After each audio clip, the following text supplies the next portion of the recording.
I spoke Hey, to John. Dave. He was traveling for a funeral. We don't necessarily expect him, but there's a small chance he could be joining us at 5:30 or 6. Let's see, how are we doing with attendance? Are we still waiting? I think we're just waiting for Barry if we want to give him a minute. Okay, sure.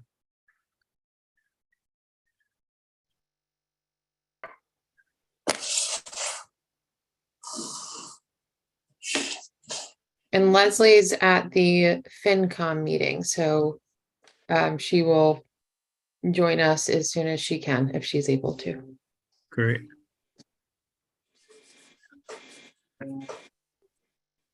I don't see Carl. Is he not attending? I'm not sure, Okay. but alternates aren't necessarily involved in the. Yeah, no, Mhm. I just wanted to see who's attending. Okay. I see Abby is here and I don't see Stephen Welch yet. Hi, Ab.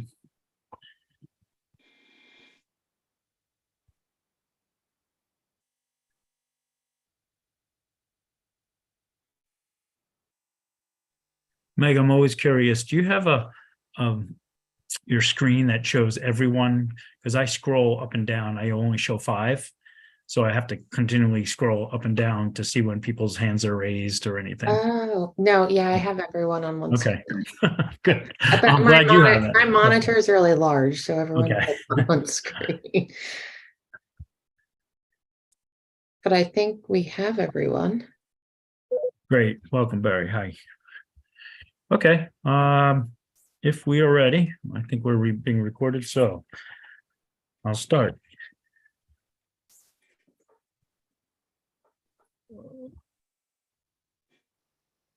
Okay, it's 4:03. Welcome everyone to the January 26, 2023 meeting of the Nantucket Planning Board. We are conducting this meeting via Zoom webinar and remote participation pursuant Governor Baker's March 12, 2020 order regarding open meeting law. Board members, please acknowledge your presence when I call your name. Nat Lowell. Here. Barry Rector. Here. Joe Topham. Here. And for alternates, I believe we have Abby Molina. Abby? You're muted. If you can, just say aye. Okay, sorry, I'm double muted. I'm here. Thank you. Thank you. I don't see Stephen Welch or Carl Borchardt. Okay, staff members, Andrew Vorse.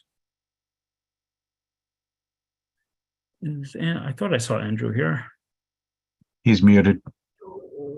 Can you hear me now? Yes, great. Thank you, Andrew. Meg Trudell, Here. Catherine Insero. I see your name, Catherine. Muted. Muted.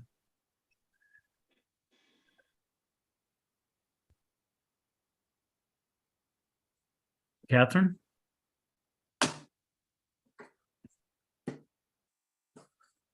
She might have stepped out, but she Might is have. present. Okay. So I would entertain a approval of a motion to approve the agenda. So moved, sir. Is there a Second. second? Second. My motion has been made by Barry, seconded by Nat. Roll call. Barry, Aye. Nat, Aye. Joe, Aye. and chair votes aye. Now we have an appointment to talk about for the Cannabis Advisory Committee. I understand that Abby has an interest in that to take the seat that Dave Iverson has vacated. Abby, is that correct? That is correct. Thank you very much. I'm sure you'll have fun. With that, if there's anyone else that has an interest, if not, I would entertain a motion to appoint Abby. So move, Mr. Chair. Take that. A second. Okay, motion's been made to appoint Abby Molina to the Cannabis Advisory Committee, made by Joe, seconded by Nat. Roll call, Joe. Aye. Nat, Aye. Barry, Aye. Chair votes aye. Just a quick point of privilege. Yes, yes, sir, Barry. So Abby, I'm the chair of that committee. I'm going to send you some information and I'm delighted you are going to be on board. Let me know what I can do to help. I'm just terribly excited you're going to be on it. This is awesome. So I'm there for you. All right. Thanks. Thank you, Barry. Thanks, Barry. Okay, moving on, we're going to be discussing the zoning articles for 2023 annual town meeting. I wanted to do something maybe a little bit different that we have in the past.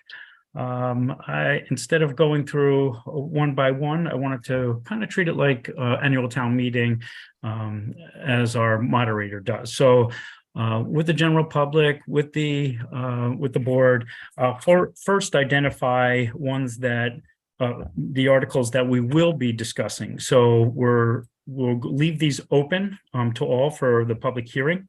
And then if then I'll go, after I list these, to the board members to see if they would like any articles pulled for discussion. And then I will go to the public to see if there are any ones that we missed that maybe they would like to have pulled for discussion. So identifying the ones that we're going to removing as of now for the vote for discussion, further discussion, Article 44, Article 45, Article 46, Article 49, Article 50, Article 58, Article 60, Article 66, and also I've been informed that we will be discussing Article 39. I received a letter today. So with that, if anyone has noted that I'll start with the board. Are there any other articles that I did not call that you would like to have pulled for discussion? I see Barry's hand raised. Yeah, Mr. Chairman, just for the sake of the public as well, do you want to just mention the articles that are going to be laid over until February 9th? Certainly. Okay, that's might as well look at those. Yeah. Thank you, Barry. Second. So we are going to Article 63 was already heard at the last January 12th meeting and already voted. There is a re-advertised with correction for Article 47. Article 61 is continued to February 9th. Article 62 is continued to February 9th. Article 51 is continued to February 9th, and Article 68 is continued to February 9th. Those are not any of the other ones that we had, that I had pulled for discussion. So I don't know if we need a motion for those. They are just, we do need a motion for those, Meg? Yes, please. Okay. How would you like that motion to read, since there are a couple re-advertising already voted and continued? I would maybe just make a motion to act on these articles as stated in the staff memo for continuances or not discussion. Okay, And so forth. board members, with that, I would entertain that motion. I think Nat was trying to do that already. You know, I already thought you made it, Barry.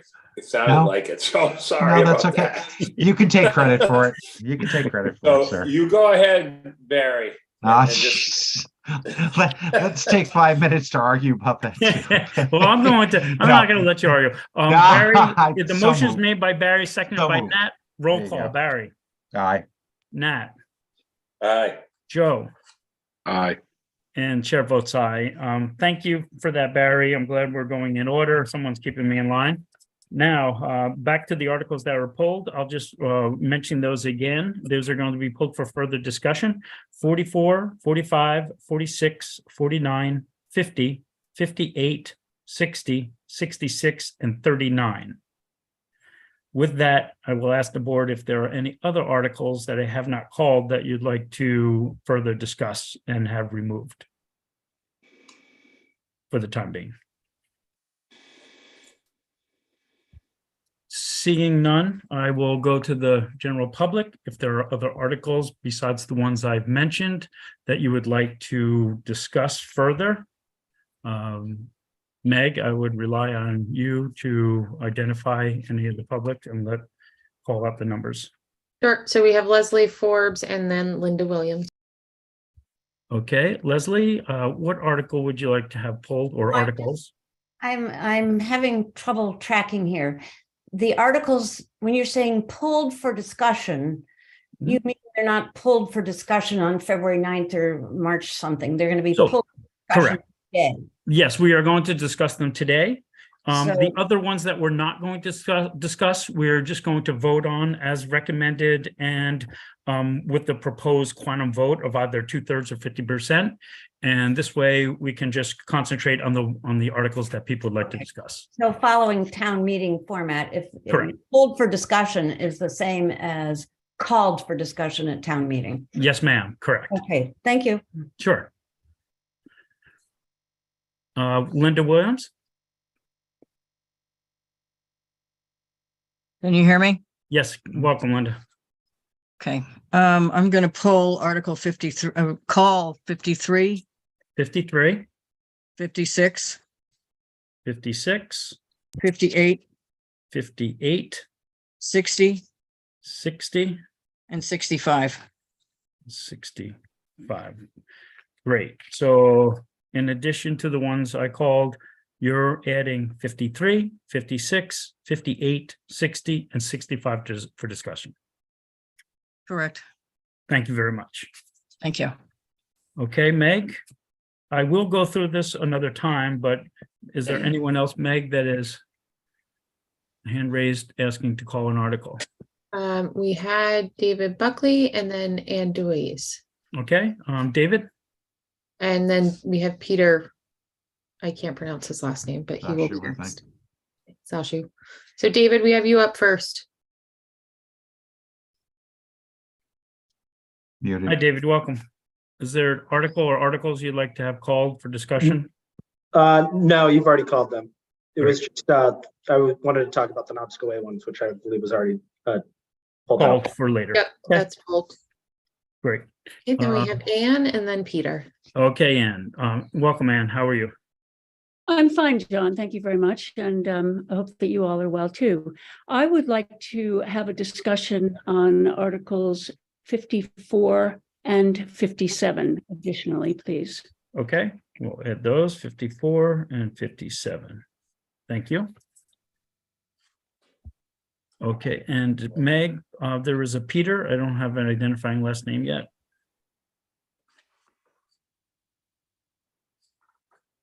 Which one is 54? Not on We'll have the, yeah. Ann. I'm not seeing 54. That is 53. We jump over it. We do not have a 54. And what's the proposed change? Sorry. That was Campbell Sutton's, and we discussed that last time. Oh yeah, So that'll be what- on the February agenda. That's not on Yeah. this one. Mhm. Sorry. That's okay. It's a little confusing because the warrant was amended.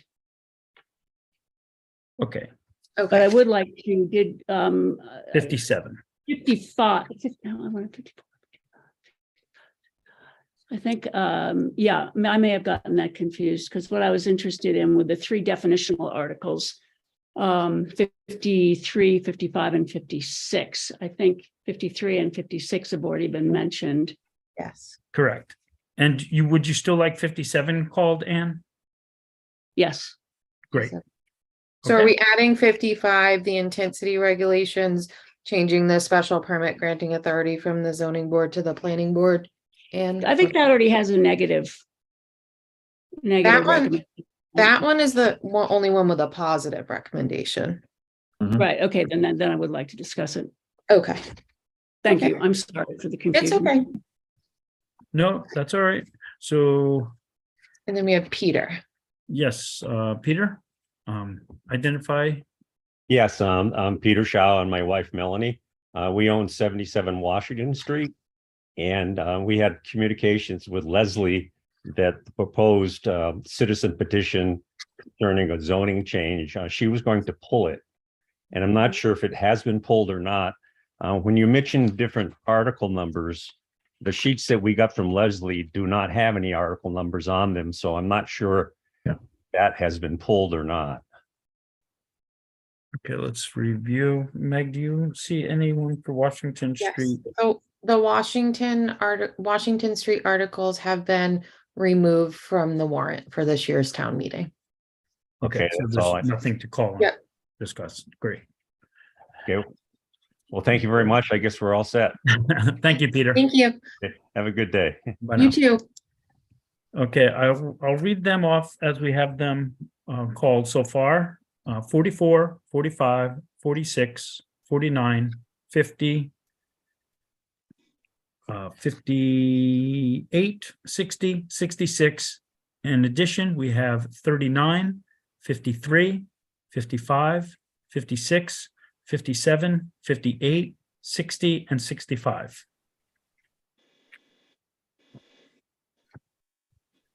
Okay, Meg, is there anyone else in the general public that would like to pull or call an article? I'm not seeing anyone.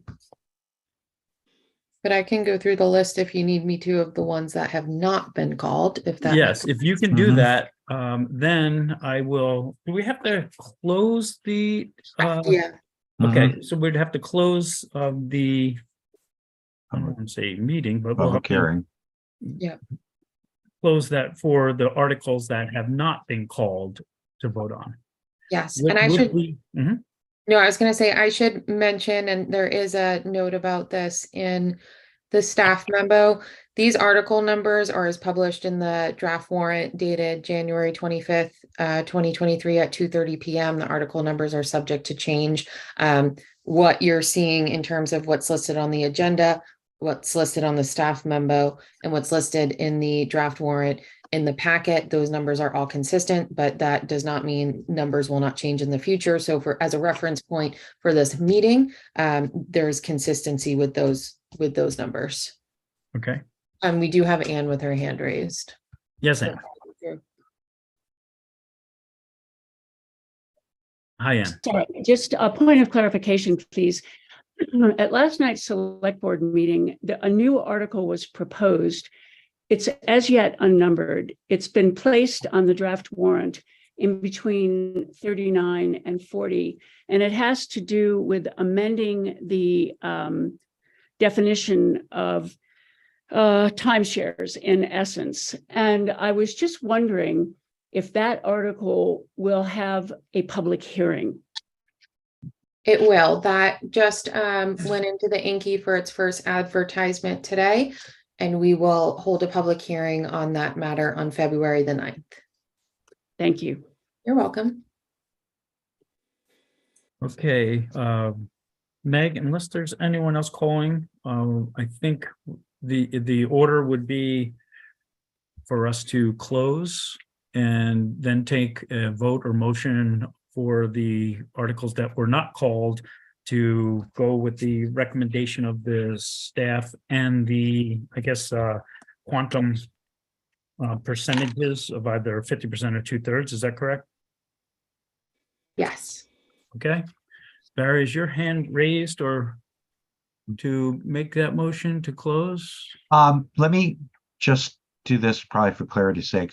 Megan, it sounds like you have, through you to Megan, sounds like you have the ones that aren't called. You want to just list those out for sake of consistency?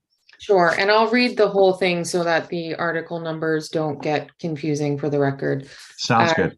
So I have not called and to move forward with whatever is recommended in the staff memo, with the quantum vote recommended in the staff memo, zoning bylaw amendment, animal hospital and animal shelter, Article 37, zoning bylaw amendment, ground cover shed, Article 38, zoning bylaw amendment, duplex, Article 40, zoning bylaw amendment, secondary residential lot, Article 41, zoning bylaw amendment, tertiary lot, Article 42, zoning bylaw amendment, off-street parking requirements, Article 43, zoning map amendment, R1 to R5, 11 and 13 Williams Lane, Article 48, zoning map change, town overlay district, open space parcels, Article 52, and lastly, zoning map amendment, Article 66. For Miller Lane, Old South Road, R20 to R10. Okay, thank you, Barry. So unless there's any further comments from the board or from anyone else.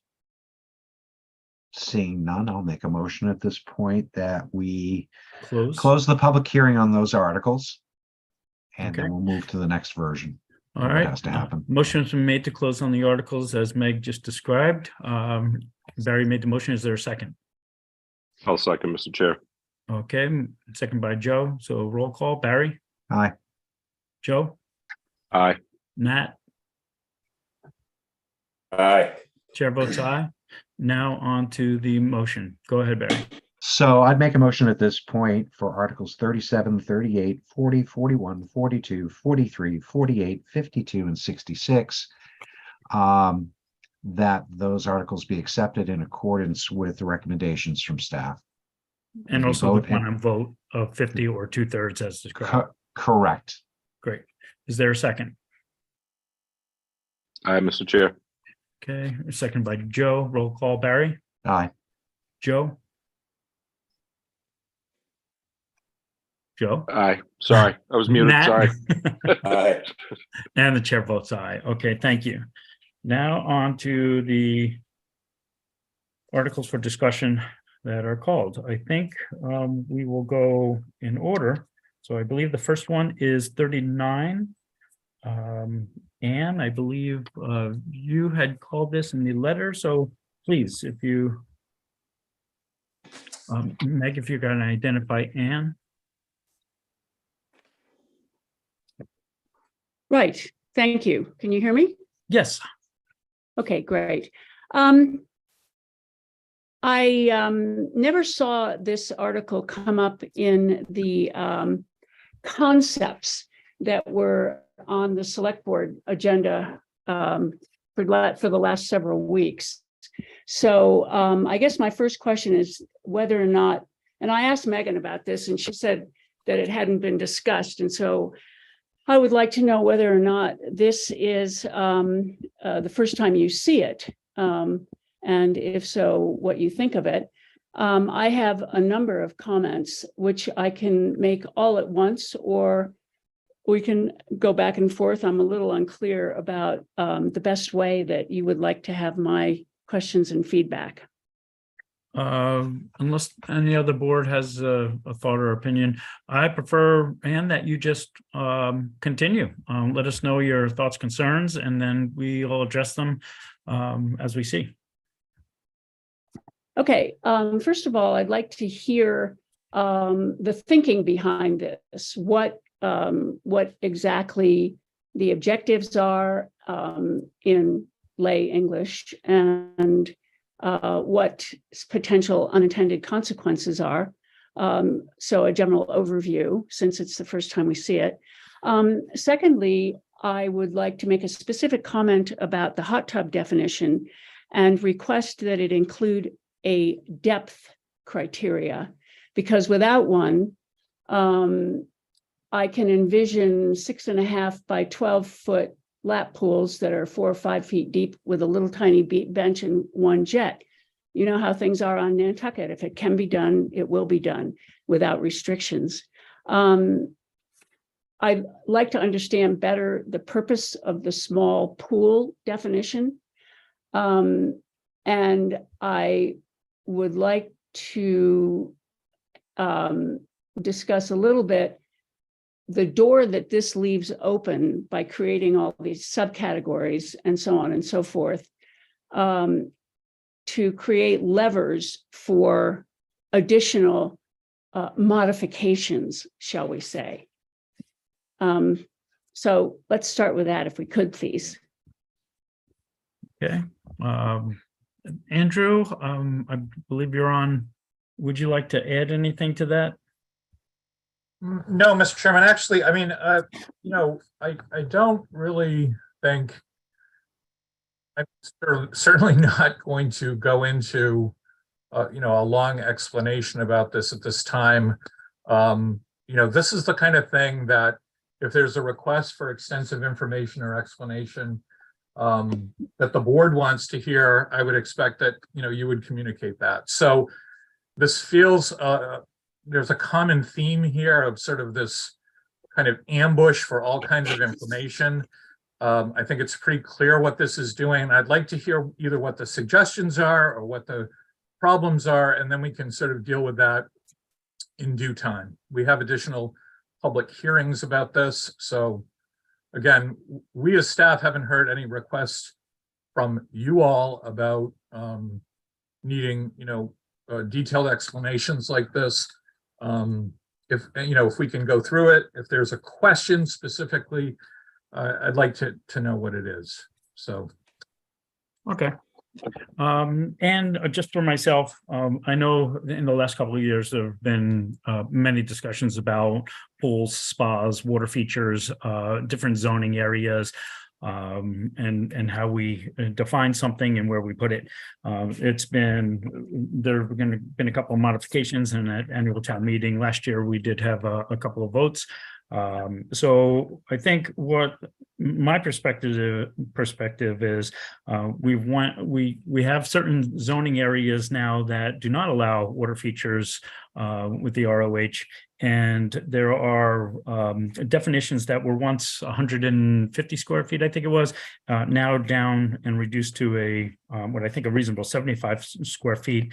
I think it's just a little bit more than the proposed 64 square feet that previous articles in the past were listed. So, we can go every year, we can go for a new definition, a new change, whether depth and change the depth, or the categories and how it leads to, doors open. There's always going to be a door open for every article that is voted on. There's somewhere, somehow, someone finds a loophole or wanting to change.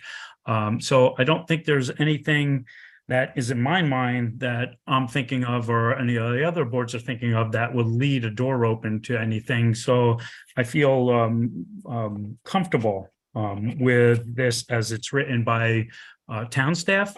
And I know that whatever we do here this evening, it will have the potential to be called and talked about and discussed at the annual town meeting. So nothing that we do or ever do is a given.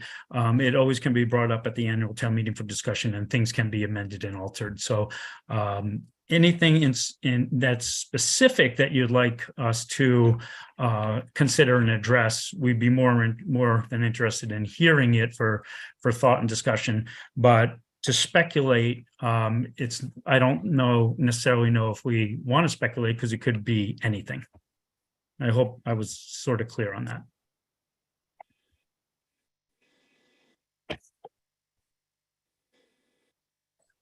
Barry, did you have your hand raised and I ignored you? I did. I just two things. I want to be clear about rules of engagement here. But I think I also would like to hear from Mrs. Tewes, who's apparently just for rules and things, we don't want to go obviously into a back and forth of questions and answers. But if there's something that's specific that maybe Anne would like to mention, and then for us to consider, then obviously we'd discuss that. Thank you. Yes, Anne. Am I unmuted?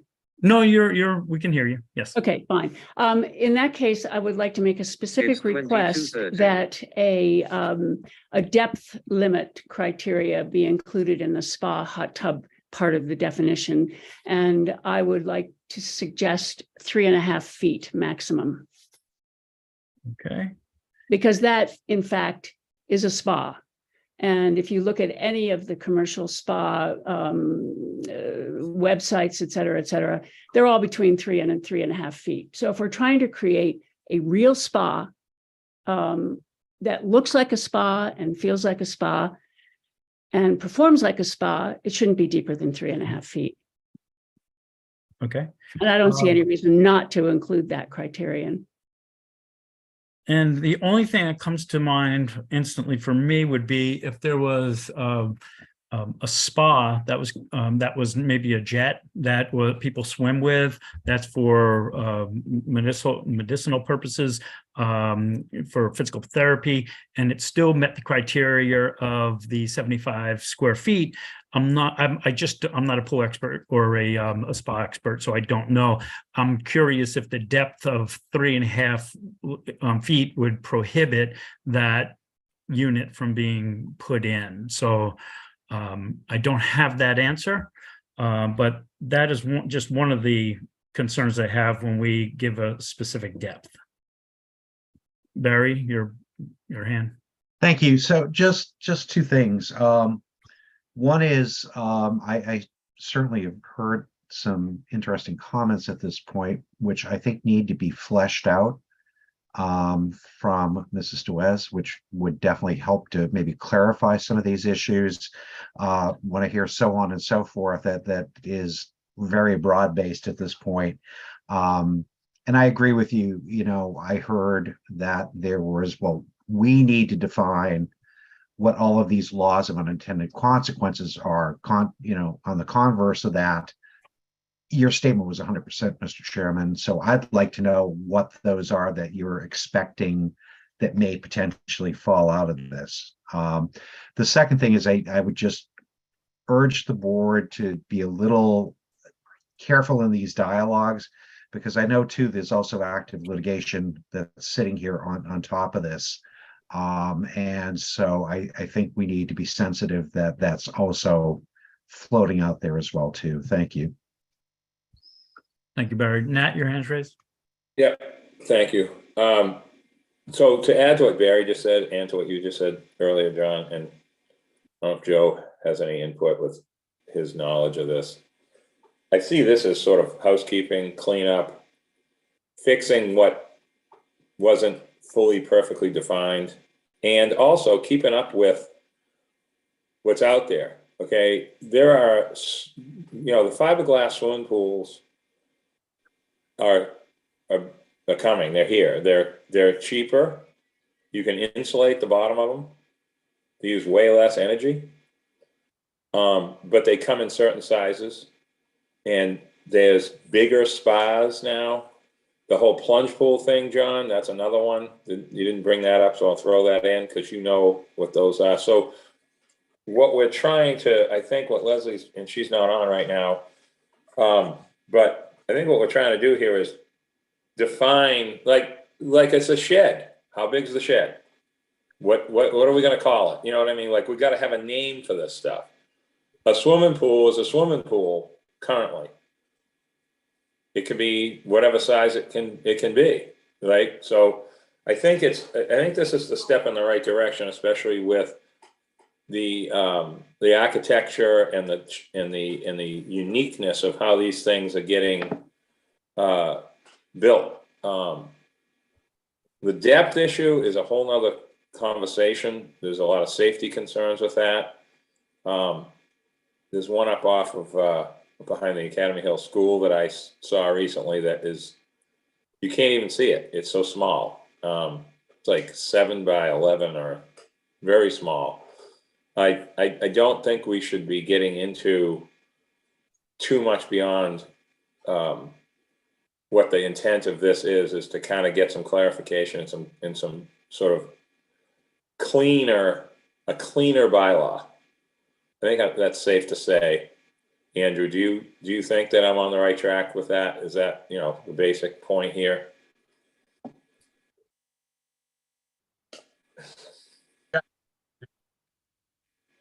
Well, yes. Okay, I think I heard yes. So I see Joe Topham's hand raised. Go ahead, Joe. Yeah, Nat, you still most of my thunder. A lot of the That's all right. companies. You know more than That's me all about right. this. That's all right. You always step on toes, kid. No, but it's a lot of the fiberglass companies. They have a preset depth, so I don't think that anyone wants to go 10 feet deep or anything crazy. Right. But I just think that I really don't want to go too in depth into this, no pun intended. But there are a lot of companies that would have to change their scope, or there's only one hot tub that you could buy. And I just don't think that that's necessary. Or if you had an odd shaped lot that you might have something that's elongated, it really just, I just don't want to handcuff anyone, and let it be adaptable.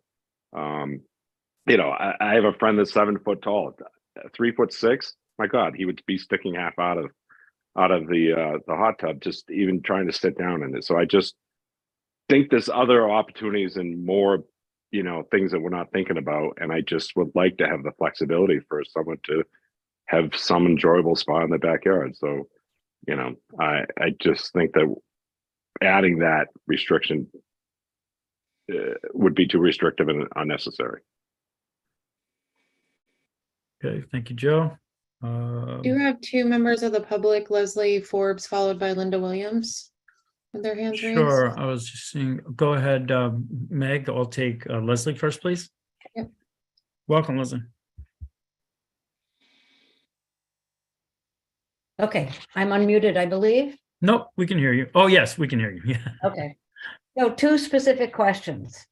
There are two parts of the zoning code dealing with swimming pools, swimming pool residential and swimming pool commercial. They read almost identically currently, and you're making a change for swimming pool residential. That talked about housekeeping and cleaning code up and whatever. So why is the swimming pool commercial language not being changed to be aligned with swimming pool residential on the basic things like water feature and not including bird baths and things like that? So it just doesn't make sense to me that you change one without the other. That's one question. The second question is lifeguards. You mentioned 3 different kinds of pools. The state code talks about semi-public pools, and that semi-public pools require lifeguards. And I actually was at a Board of Health meeting where this was an issue that was discussed. And yet, when I went through the Nantucket zoning code as I could, I didn't find any mention of semi-public pools. Yet the state has restrictions. And I'm wondering where semi-public pools show up in Nantucket's zoning code. Okay, thank you, Leslie. Curious myself where semi-public pools will show up. And I'm not really sure. Is there a specific reason, Andrew or Meg, that we have for the reasoning why the residential zoning is only included, not the commercial? Is there an exemption with commercial, nursing homes or something like that, that I'm not familiar with? Or maybe this would pose as a problem later on when we're trying to define commercial. Mr. Chairman, I mean, I think that the focus has been on the long-term discussion has been the focus of residential pools, not commercial pools.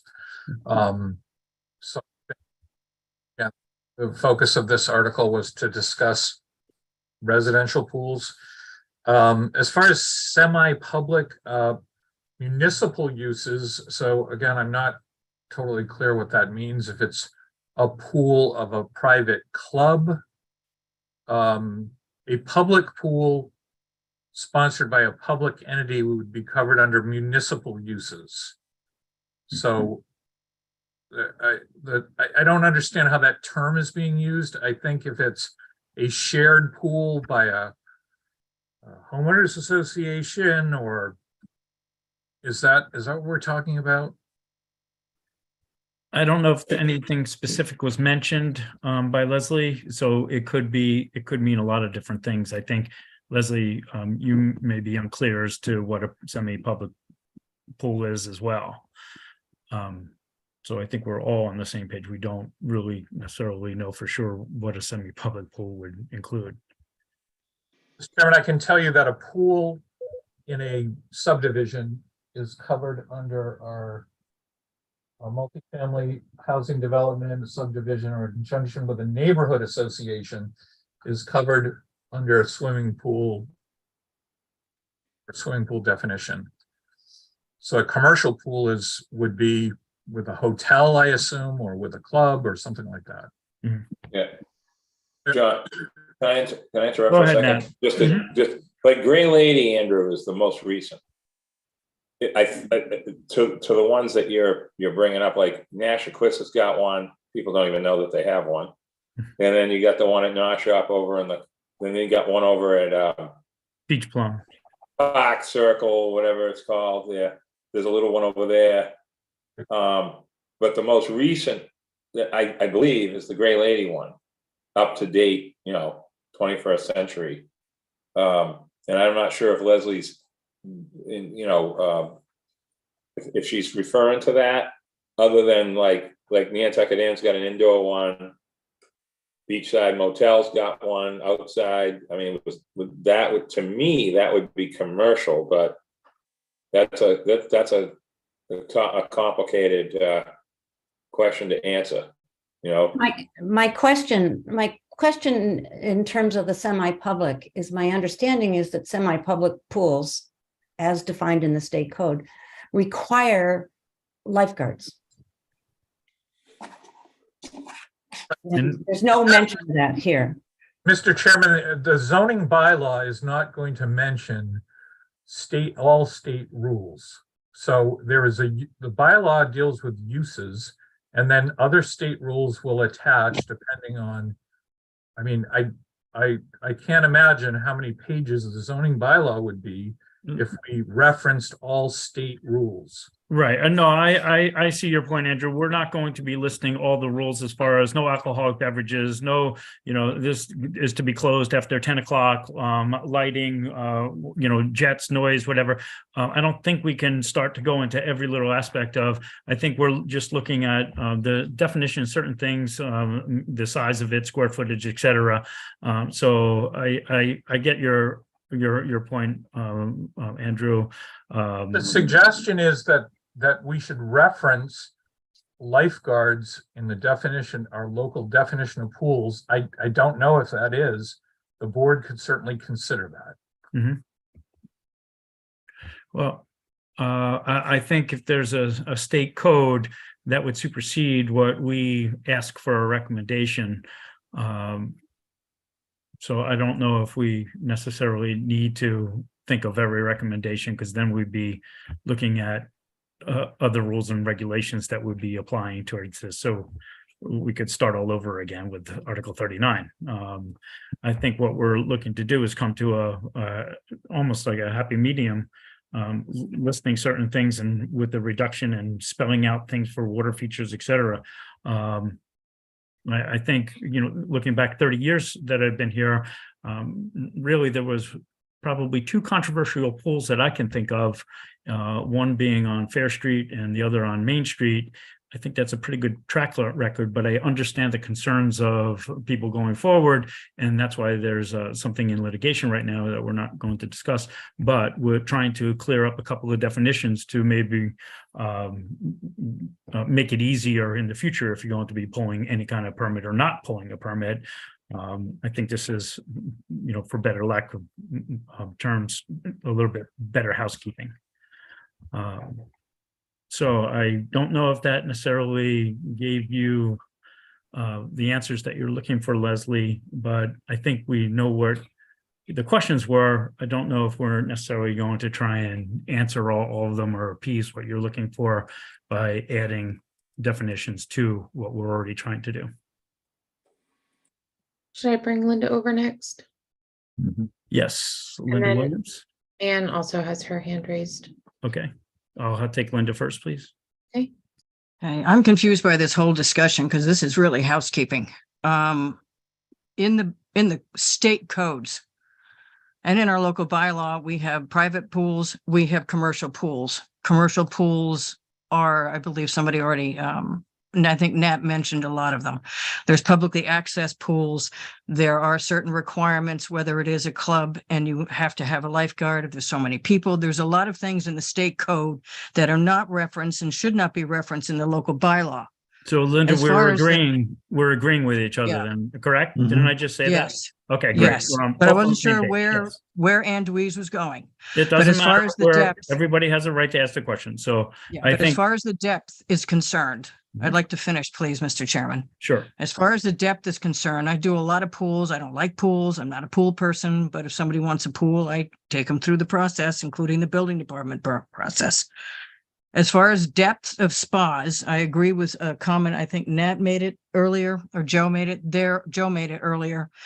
There are all kinds of depths, widths, lengths, heights, whether they're in ground, above ground, whether they're freestanding, you just truck them in with a forklift, or whether they're built in to a pool or next to a pool. They're all different depths. We already had this gallonage thing, I believe, in the bylaw some time ago. Andrew can probably talk about that. We took it out because it was a nightmare. So I don't think the depth of these spas should be put into the bylaw, because that again limits it to one company. So a spa is a spa, a pool is a pool. And, I think we're getting into dangerous territory to try to say it's only 3 feet deep, because that's not actually the depth of most of them. So I just want to say that. Thank you. Ann, if your hand's still raised.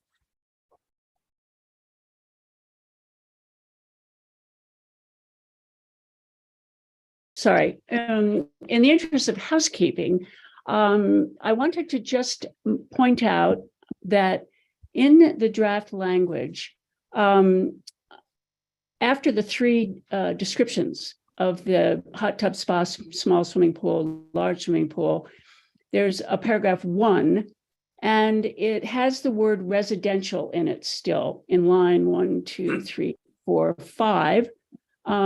Residential was taken out above, and so I'm wondering if it should come out there. And if you go down into the following paragraph, it's a similar situation. Residential, I think, is supposed to be struck.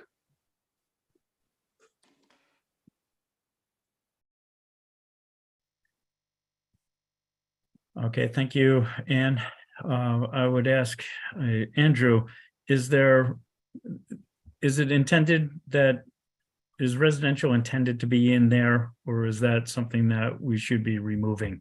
I'm just fearful that if we remove residential, then it actually leaves it open, and it makes it, it would almost make it so that it sounds like commercial and residential would be a part of this. I think with the residential, it more or less identifies the residential instead of, as we were discussing, semi-public, municipal, private, et cetera. What you said, this is clarifying that it's the residential pool, not the commercial pool. Leslie is sort of the main author of this, and see that it's go over where, I mean, again, this is getting into some real wordsmithing here, and we can certainly revisit this if there's some additional changes to make, which is actually my preference, Mr. Chair. I'm happy to take a look at that, and if this is continued to a future date, we can certainly put that on the list. I do want to make a comment about housekeeping. Just because we're housekeeping one article doesn't mean that we automatically have to housekeep all of them. This is a new concept, and we also have a special town meeting not that far away. So I'd like to again focus on what we are doing, not what we haven't done. Thank you. Thank you. So I think I've heard from Ann, Leslie, and Linda. Is there anyone new, Meg? Because it sounds like if there's some clarification with definitions, we can continue this to the February 9th meeting. But I'd like to hear from anybody else who may have been listening or wants to comment. No, no one else. Okay. Seeing none, I would entertain a motion to continue to the February 9th meeting. And in the interim, if there's any anything that the public would like to maybe submit to the planning plus department for consideration for maybe more definitions or concerns about the residential title. I'll make a motion. Before, I'm sorry, before you make that, Megan, could you just go over this would be a continuation till February 9th? Yes. What would be the deadline for comments? I'd just like to get that out there. So again, things aren't last minute and coming in, at the meeting. There could be at least some time to develop a response to these questions in advance. Better faith, I might add. The deadline for comments for the new public hearings were set for Friday, February 3rd. So I would ask any written comments to be distributed or considered as part of the packet or anything like that be received by Friday, February 3rd. Would we just make that announcement, Andrew, or would you like to add that into the motion to continue? Comments be made by the 3rd. Thank you, Mr. Chairman. I just wanted that to be stated. Okay, great. I think Joe had made the motion to continue. Is that correct? So moved. Yeah. Is there a second? Second. Okay, motion was made by Joe, seconded by Nat to continue to the February 9th meeting with the note for any written or items to be submitted by February 3rd, Friday, before the meeting of the 9th. Roll call. Joe? Aye. Nat? Aye. Barry? Aye. And the chair votes aye. Thank you. All right, on to 44, I believe it is. Andrew, do we want to discuss 44, 45, 46 together or keep them separate? I think that if we could put the map up and actually discuss the 3 of them together, that would be helpful. Okay. Bear with me a moment. I have a map that Leslie kind of merged these 3 together for conversation sake. So, Andrew, if I may, I think it's okay because they're all in the same area there to discuss them all together, 44, 45, and 46. However, because there are some that are considered to be and or, from R5 to CTAC, maybe all of them aren't going into the same zoning, so maybe we vote on them individually. Yes. Mr. Chairman, just so it's clear, your motion that you make will determine which which zoning district they go into if there is in fact a change. Right. And sorry. I was just going to say Leslie sent a draft motion for all of you to consider that I can also share on the screen. Sure, go ahead.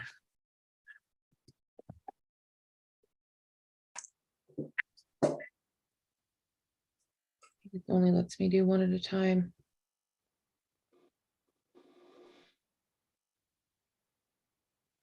There.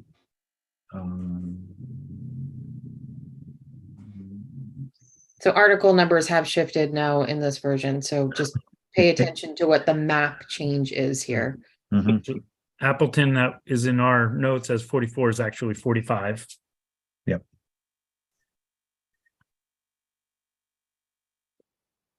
And Knobs. So if we start, Mr. Chairman, with the 3 on Appleton, so 20, 22, and 24 Appleton.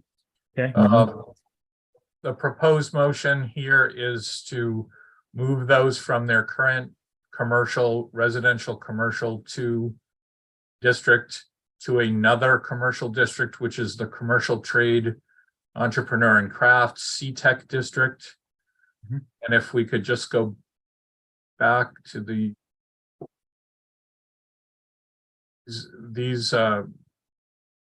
well, just to give you a general idea of, there is the light yellow are the R5 or residential 5 zoning districts.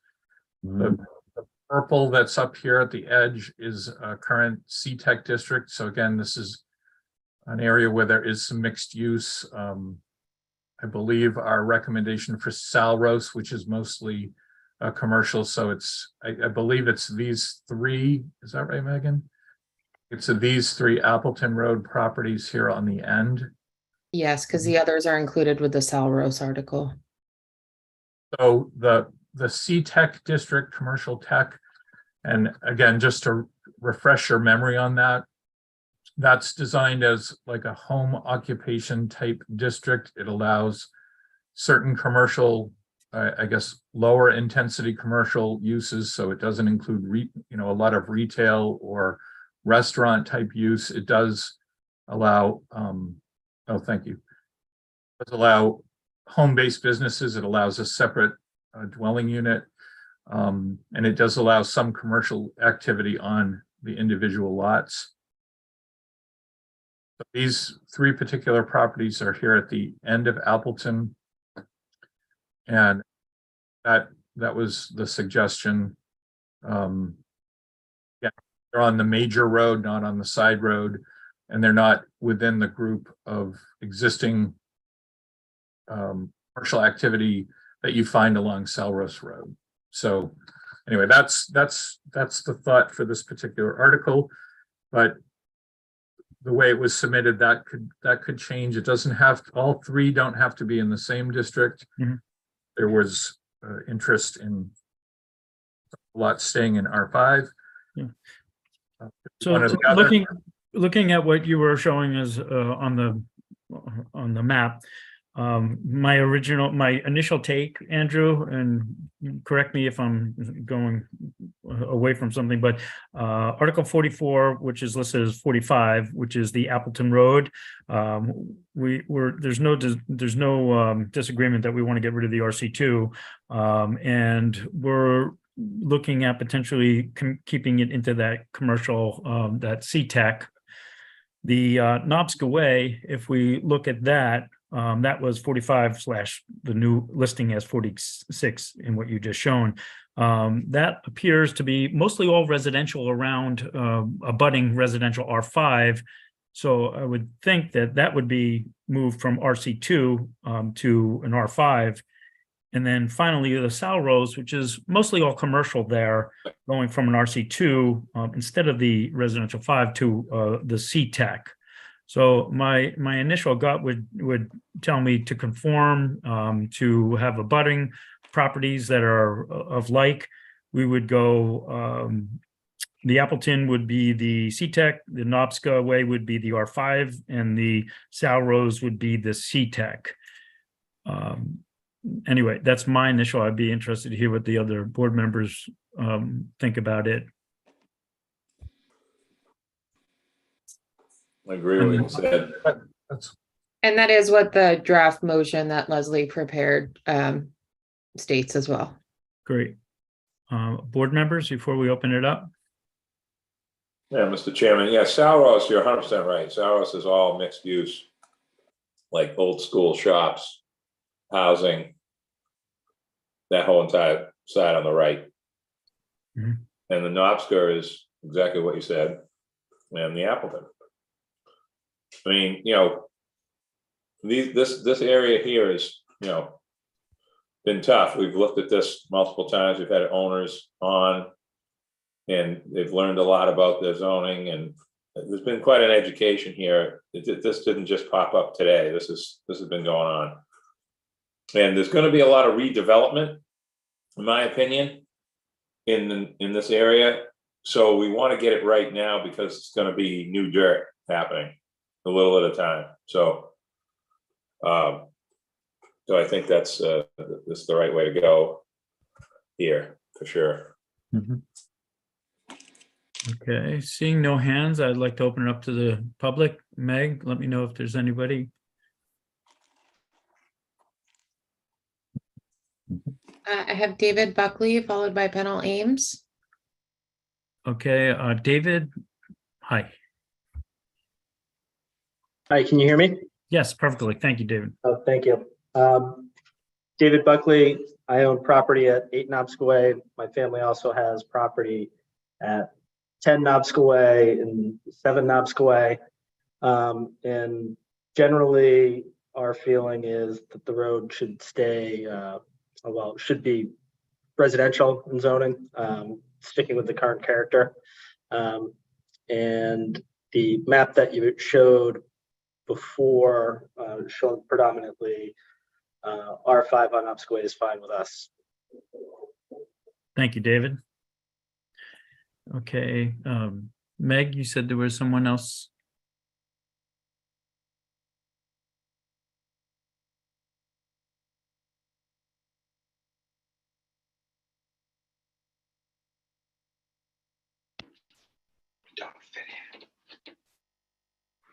Meg, was there another woman that had her hand raised?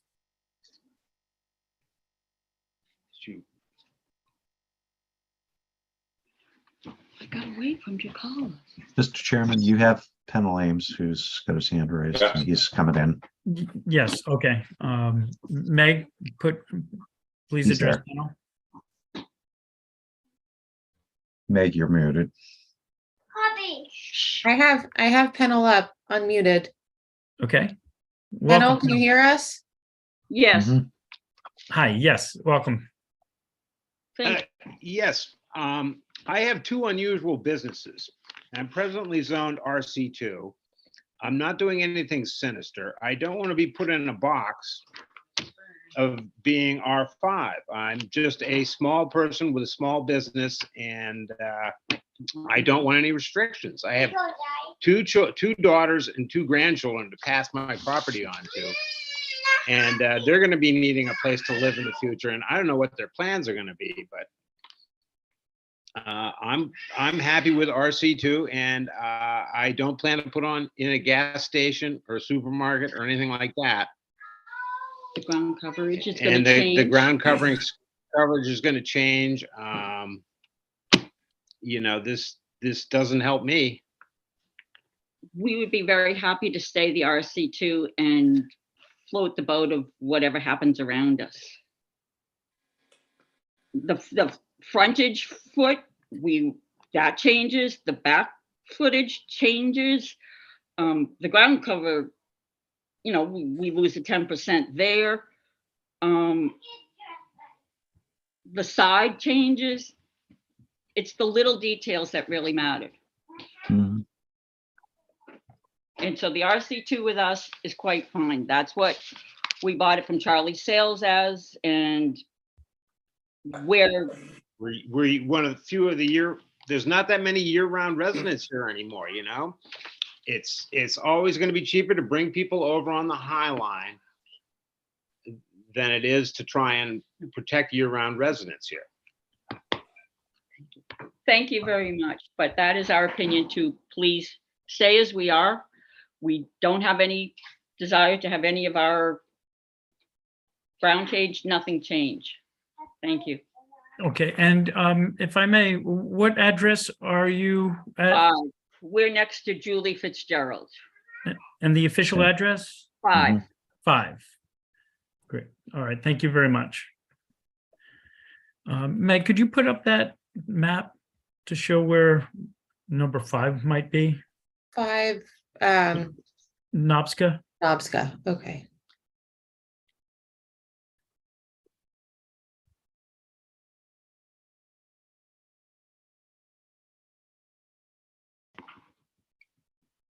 Knobska. So is that on the right or left? There's no numbers. Right. No, it's on the right. Is it Okay, so I'm guessing, this one? No, that's not us. no. We're the is next it one. The next one. Yeah, I'm guessing 1, 3, 5. Yeah, that's us. Yeah, okay. Mhm. So, and what is the, yeah, so we have, here's my one concern. You know, we've been trying to get rid of RC2 for as long as I can remember, and we've done a pretty good job, you know, across the island. I used to live only one neighborhood over in Mizzenmast in Pine Valley. That entire 60-lot subdivision was an RC2, and nobody can convince me that RC2 was the better way to go. We had 2 zoning changes to an R10 and then an R10 limited, and I think as far as things, value has actually gone up with the zoning there. Just recently, there was a house around the corner on Ms. that's over $3.2 million. So it's amazing.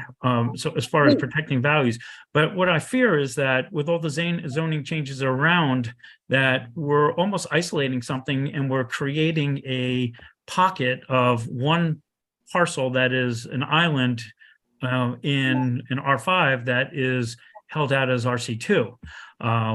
Again, we're trying to get rid of the RC2 across the board, and we're looking at not necessarily,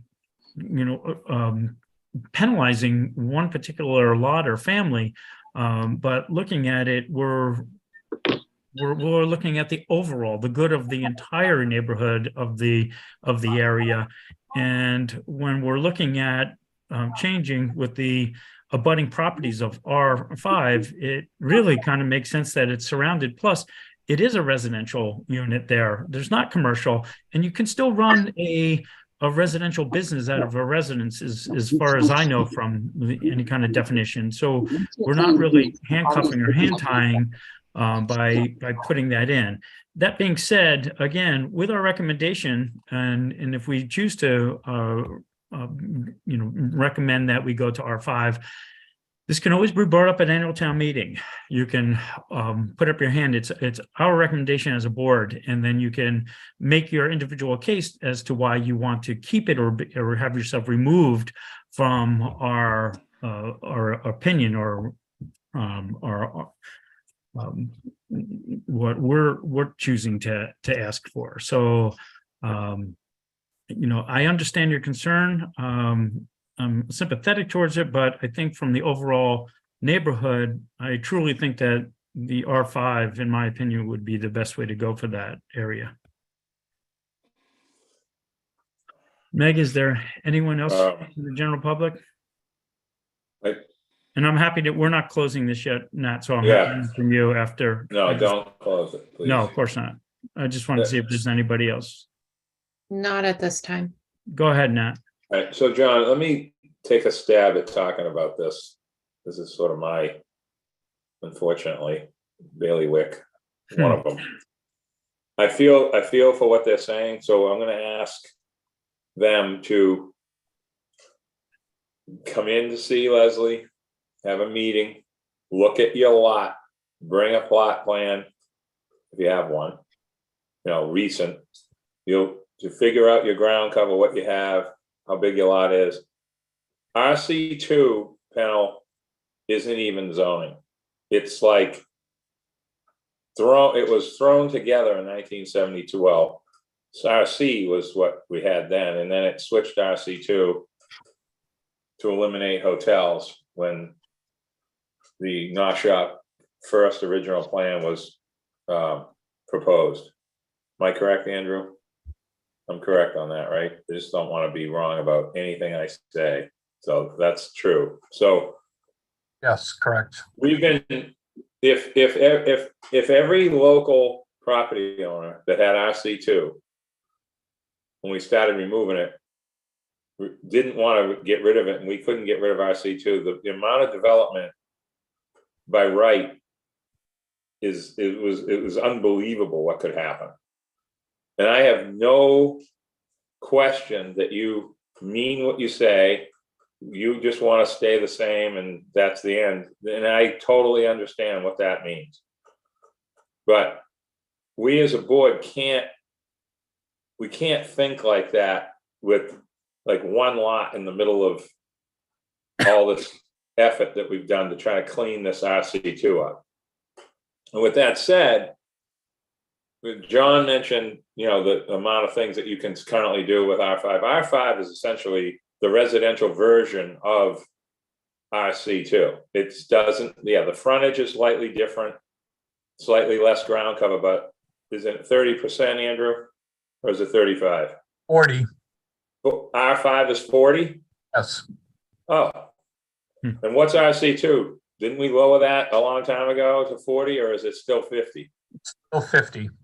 All right, so 40% ground cover panel, just so you know, is the same ground cover ROH has in town. It's pretty hard to get to 40%. Okay, that's a lot of ground cover. So I wouldn't be concerned with that. What I would be concerned with, if I was in your shoes with that lot, is what you can continue to do, especially on, you know, home occupancy, small commercial activity.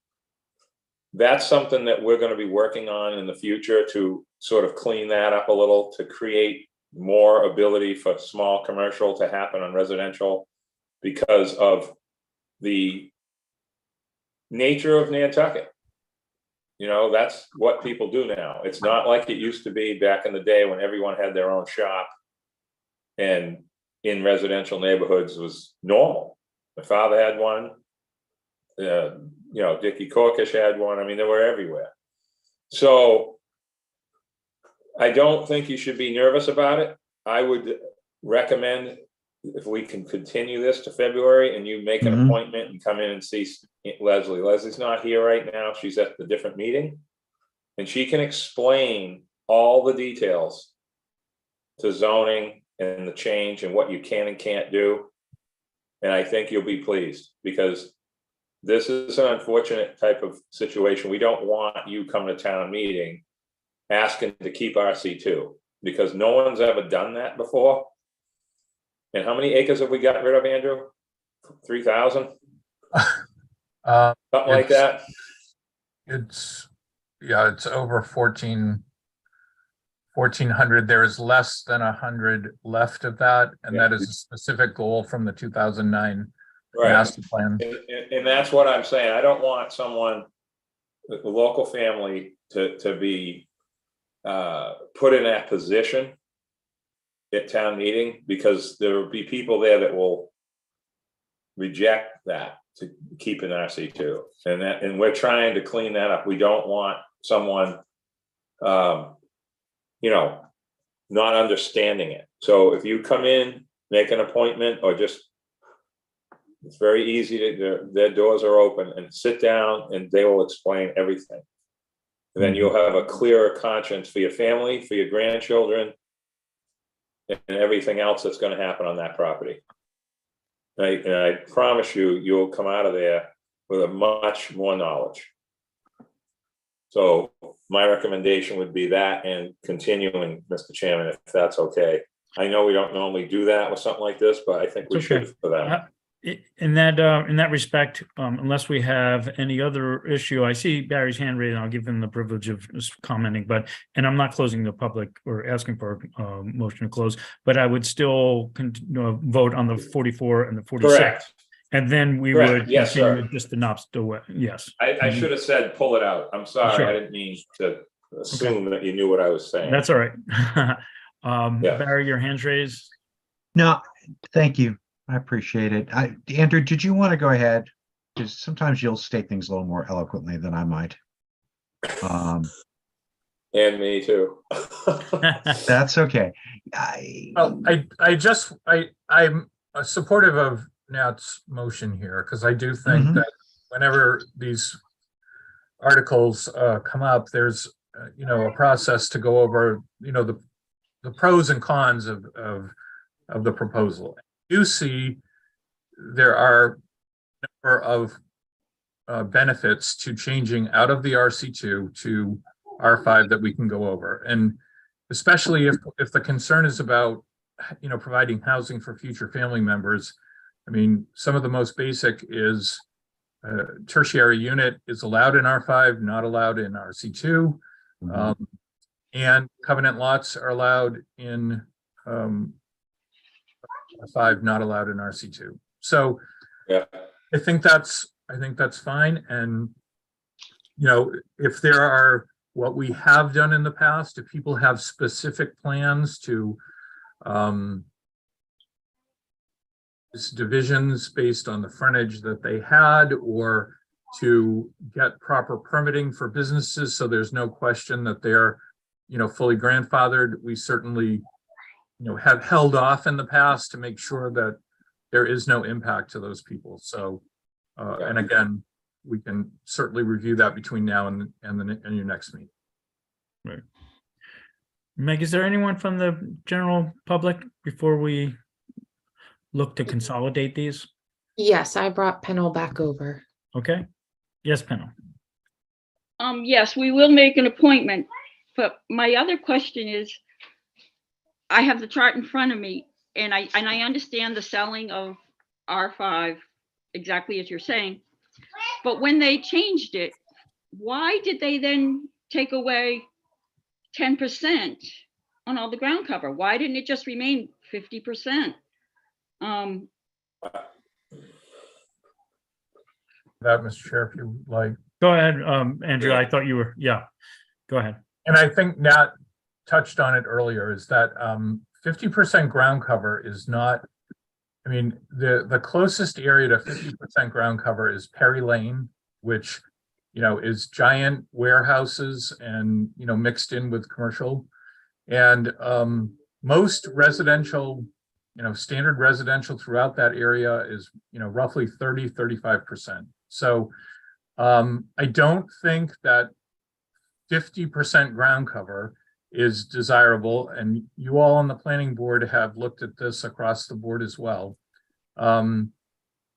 Creates lot coverage that allows virtually, it allows basically just a building and just a gravel parking area. So it's not, it would change the nature of the neighborhood. We've heard when we rezoned half of Nobska before, we heard from people who wanted to keep, you know, trees and grass and some residential character there.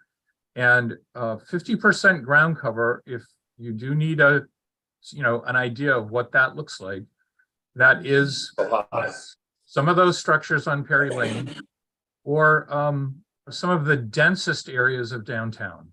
So 40% we found is more than adequate to provide for, you know, houses, outbuildings, and other things, and still have some room for yards and parking. So. Yeah, I think it's wise to come in for a discussion to look at what the potential is in the R5. So I think it would be beneficial to the family to actually see what can materialize with that particular zoning. Pennell's your hand still raised? No. Okay. Barry, is your hand? Yeah, I just want to bring a little closure to this. It's talking with staff will be absolutely wonderful, because I think you can flesh out a lot of things.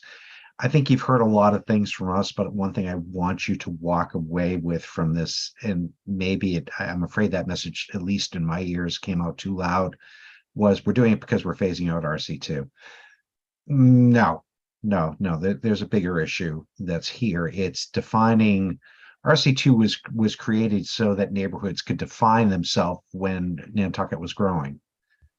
Well, the neighborhoods have really defined themselves at this point, and phasing out RC2 now begins to say, okay, we agree that our neighborhood is residential. We agree that our neighborhood is commercial. No more surprises. So this really is, you know, we want to do the right thing by you. I'll say that to you right now. But we also want to have a tremendous amount of respect for what the neighborhood and the neighbors will see as well too, as time goes along, and say, yeah, this really is primarily a residential neighborhood. We all believe in it. The last thing I would want to be on board, or we see that there has to be commercial. At least you've told your neighbors what you want to do, as opposed to on a very open-ended basis that one fine day, should the property ever be sold. And I hate to say it, for as many family things I've heard, that properties do get sold. And when they do, the people don't always conform to what's going to happen at this point. And now it's a reactionary thing.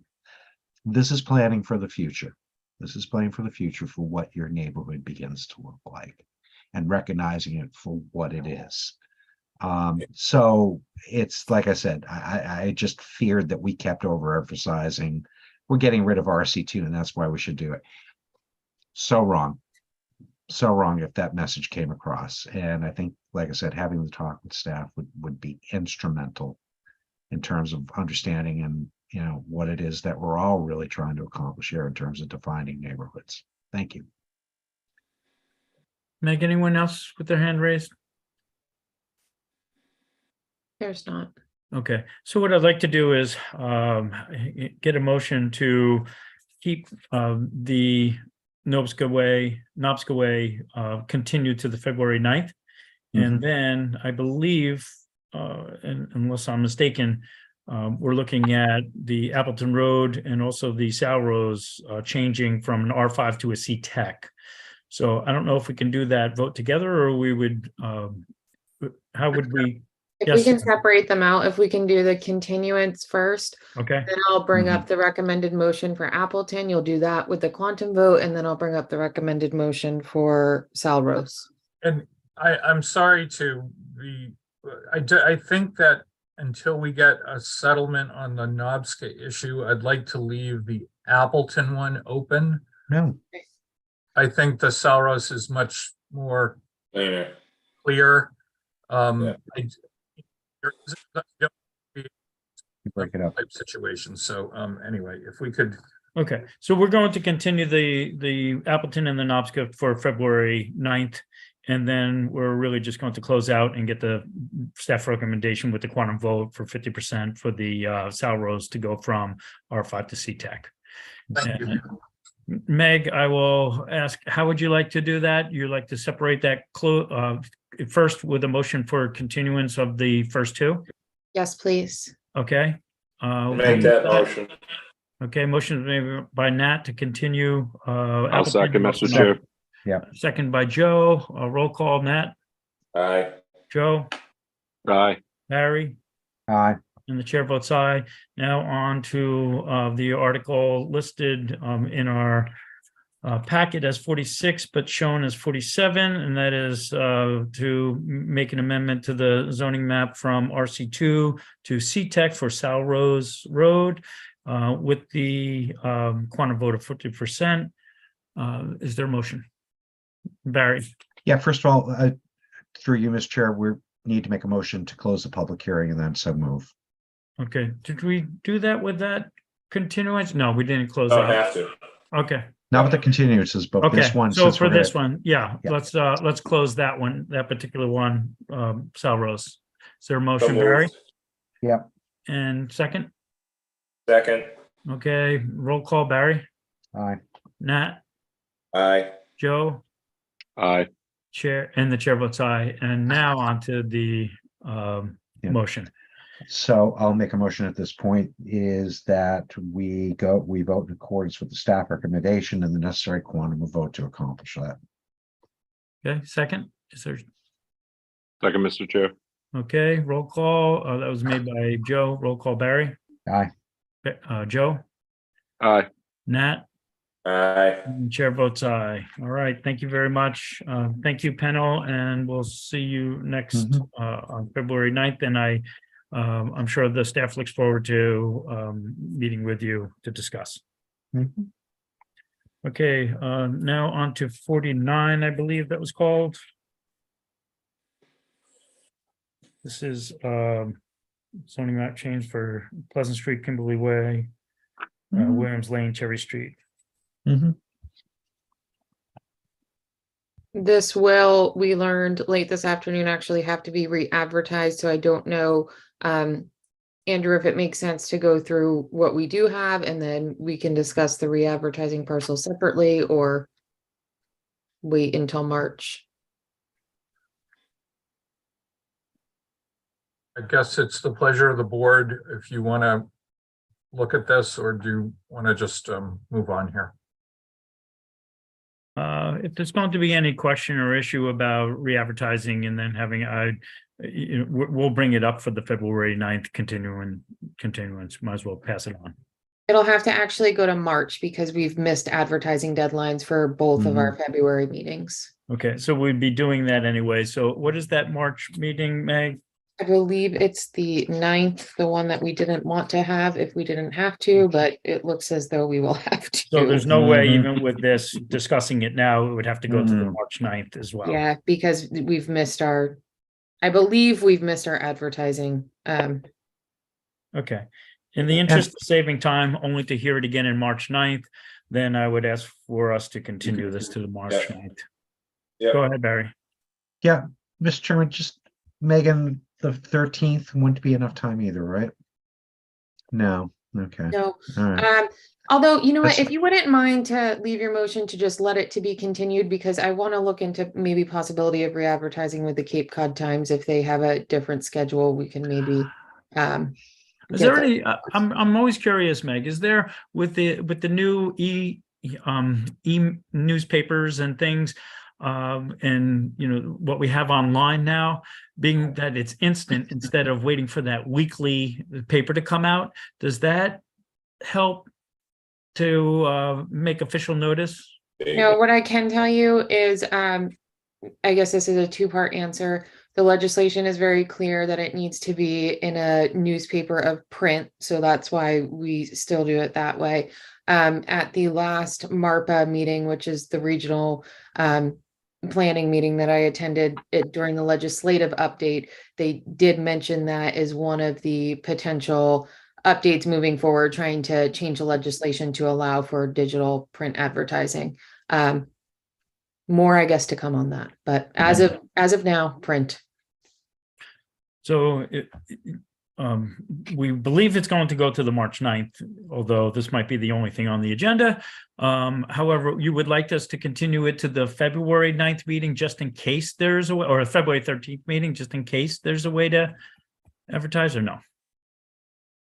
Barry Is- shaking his head. Yeah, Mr. Chairman, I think the recommendation from staff was just to put in a motion to continue at this point and give staff the flexibility to achieve an answer for us. Okay, continue. And that'll be my motion. Okay, is there a second? Second. Second, Mr. Chair. Okay, I'm gonna acknowledge Nat first, Joe. So Barry, Aye. Nat, All right. Joe, Aye. and chair votes aye. All right, thank you. All right, that was 49. Moving on, Article 50.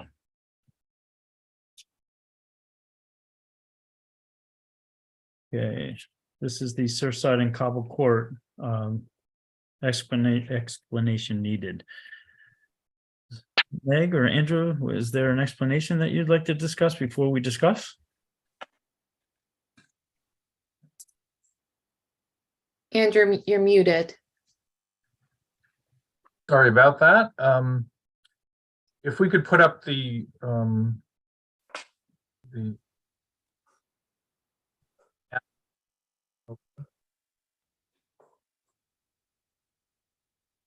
so board members, this is an area that is bounded on the three sides, which is sort of the mint green here. That area is commercial neighborhood now. And so there are basically 5 properties within this area. The proposal is to bring them to commercial neighborhood. They're currently residential 10 at this point. A single property here was brought before you, I believe it was the 2020.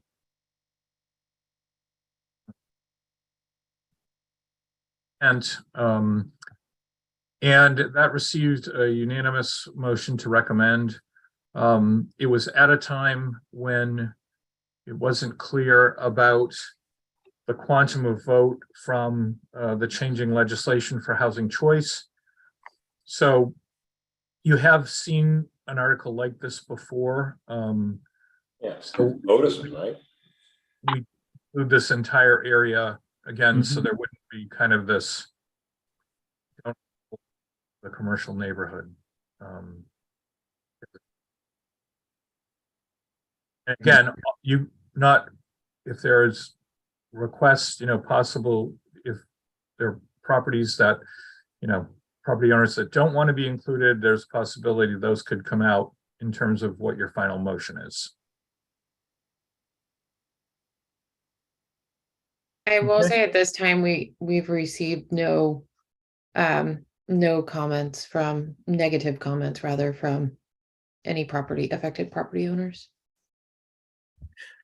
Okay, so I mean, in layman's terms, we're taking out a color pocket and we're making it uniform with the entire area. So there's no opposition that we know of. And really, this is something that previously had unanimous support.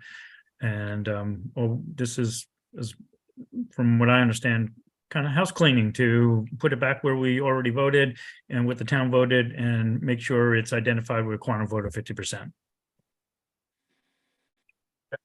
Could I add one more? Sure, go ahead, Andrew.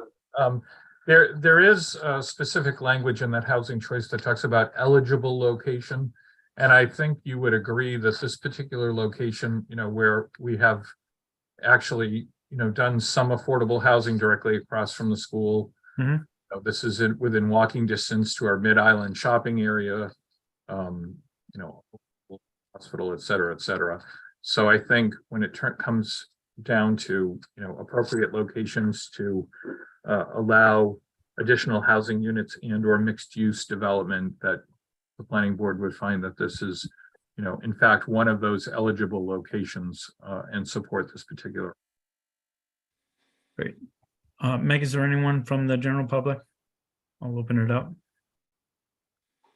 There's not. Seeing none, I entertain a motion to close. So moved. Second, Mr. Chair. All right, motion been made by Nat, seconded by Joe to close. Roll call, Nat, Aye. Joe, Aye. Barry, Aye. chair votes aye. Now on to the motion. I'll make a motion that we advance this to town meeting and go with the staff recommendation with the appropriate quantum of vote to take place as well. Okay, is there a second? I agree with Mr. Rector. Okay, motion been made by Barry, seconded by Joe. Roll call, Barry, Aye. Joe, Aye. Nat, Aye. chair votes aye. Thank you very much. Okay, moving on to Article 55. Amend language, intensity regulations. Not sure who called this, but Meg, if you. I actually have 53 as being 53. called next, and then 55. Yeah, and Linda called it. Okay, Mhm. sorry, I jumped over. Yep, thank you. That's okay. She's the sponsor for the next couple of articles, so shall I just bring her over? Okay, sure. Welcome, Linda. Mhm. We'll start with 53. I'm the next sponsor of the whole rest of them, since some of the ones that you approved were called as well. Well, we're comfortable. This is the, let me read it myself. This is the changing the permit granting authority Oh, from yeah. the zoning board of appeals to the planning board for swimming pools. Yeah, it's a dimensional and it's a use issue. When you go to the ZBA, they're, I have to say it, I'm probably going to be retaliated against, but they're out of control. You can't turn your porch light on after 10 o'clock, maybe 9 o'clock. You can't sit on your own deck, which has nothing to do with a pool. Most of what I'm running into this for, obviously, is in the VR district, which is in Nantucket. When you have, there are obviously certain requirements you have to meet, which were set by the planning board in a different warrant article. You have to have a certain minimum size lot. You have to be 20 feet away from a setback, et cetera, et cetera, et cetera. And I've had one pool that took 3 or 4 months to get through that was 465 feet away from the nearest rear abutter. Okay. I had to get the surveyor out there to stake it so you couldn't see part of the patio, which was 100 some odd feet away from the road that it happened to be on. This is we're all getting very frustrated by this. I understand the screening because the HDC puts a restriction on that you can't be visible at the time of inspection, which is really the HDC's purview on visibility. But this is getting out of control. You guys are the best arbiters of this kind of use and dimensional issues and everything else. And I would just like to have a productive conversation with the planning board on these things. They're not coming in that often because you obviously have to have a certain size lot to come in with these things. But, you know, everybody's scared to death that something else is going to happen to pools, and they've been blindsided last year and they're getting blindsided again this year. So what we'd like to do is have the planning board on a planning issue deal with the pools. I understand there's so much heat on this issue and that you guys voted not to adopt. I'd rather you guys vote to take no action if you're not going to support it. But I think, again, the planning board is the best arbiter of this type of use and dimensional requirements. And we won't have to get put through the ringer like I did at this last one. To give you an example, the last one I just did, because they snuck the spa in on us last year in the VR, is that I had literally a small spa, 2 people type of spa in Nantucket,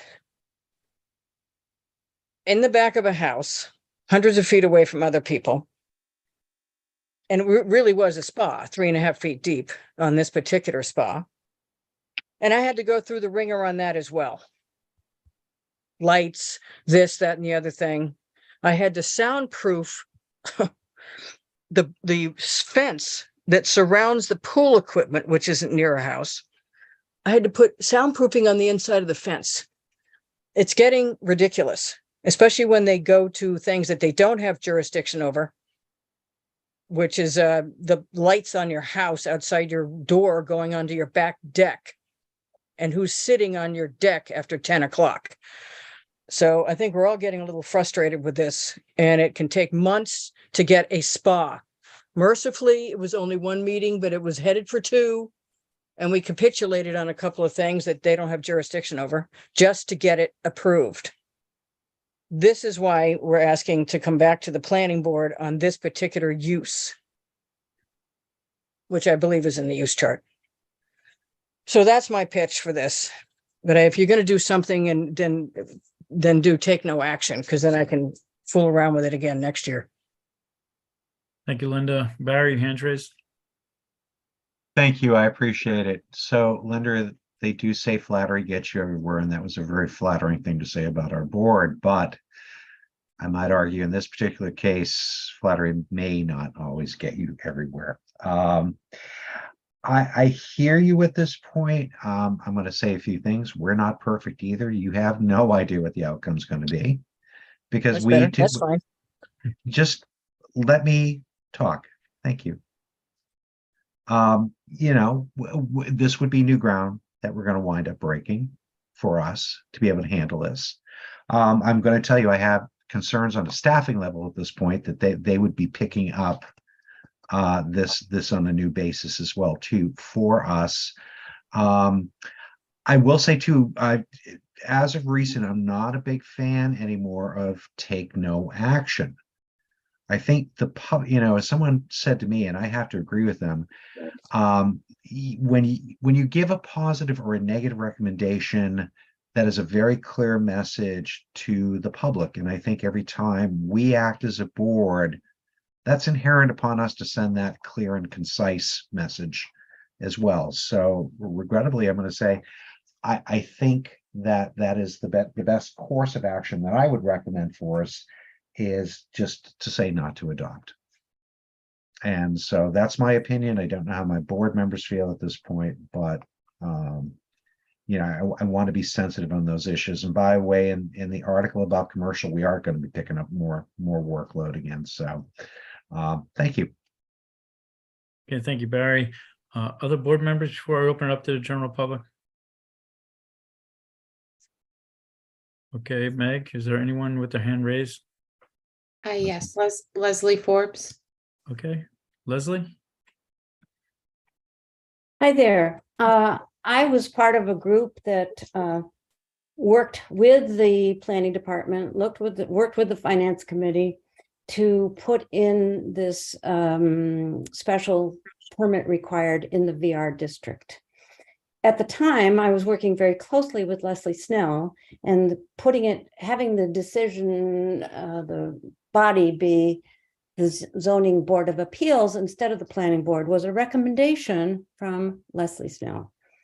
Second of all, by having it be the zoning board of appeals, the abutters get notified. Linda speaks of, they want this, they want that, they want that. I'm not quite sure who the they is, but this was well-designed, well-supported, and as far as I knew, it was good planning protocol.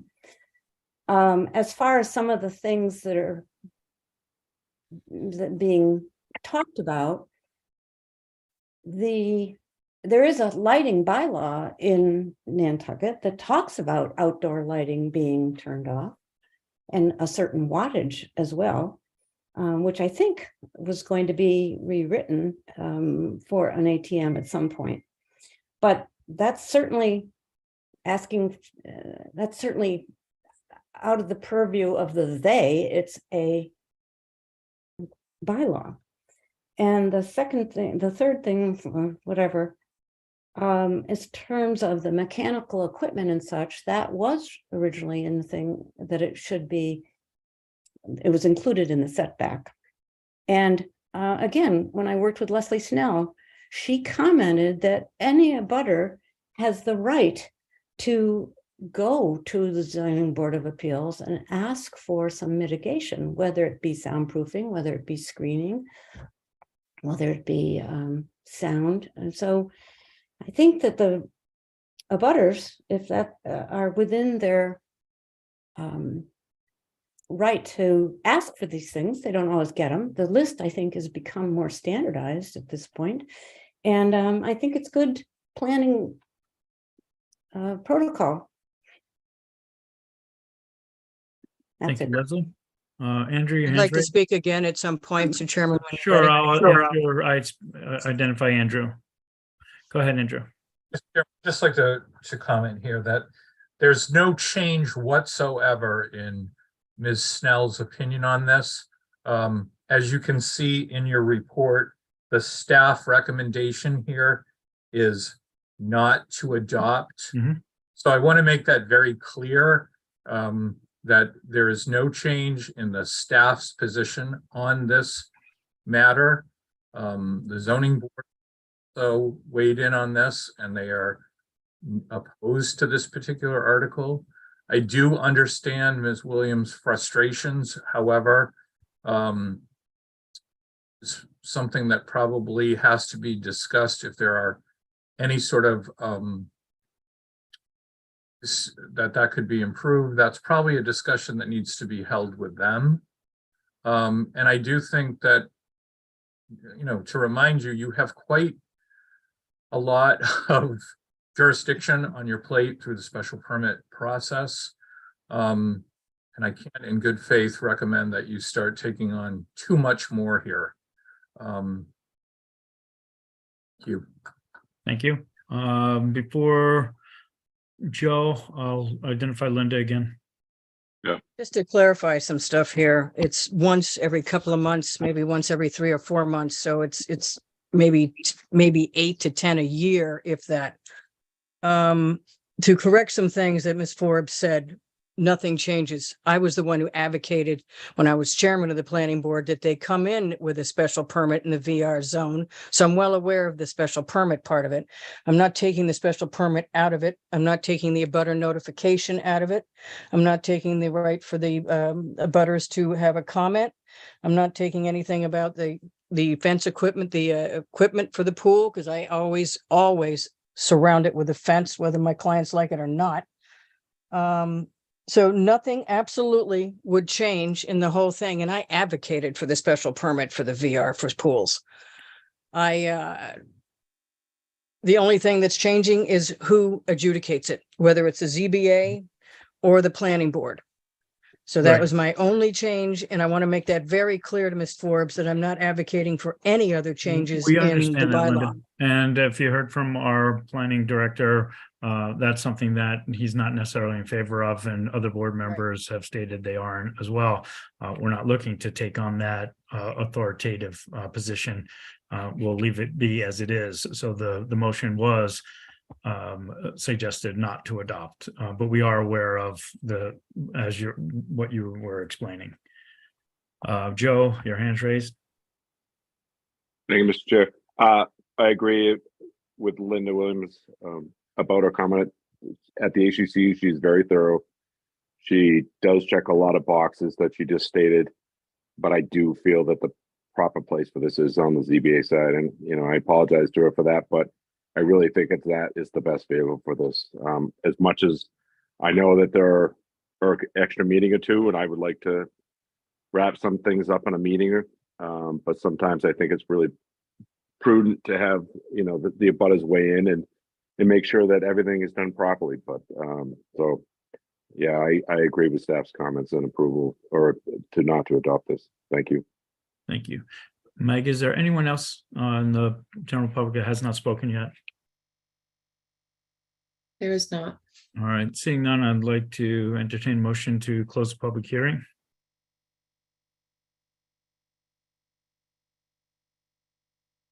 So move, Mr. Chair. Is there a Second. All right, motion made to close by Joe and seconded by Barry. Roll call, Joe. Aye. Barry. Aye. Nat. Aye. Chair votes aye. Now onto the motion.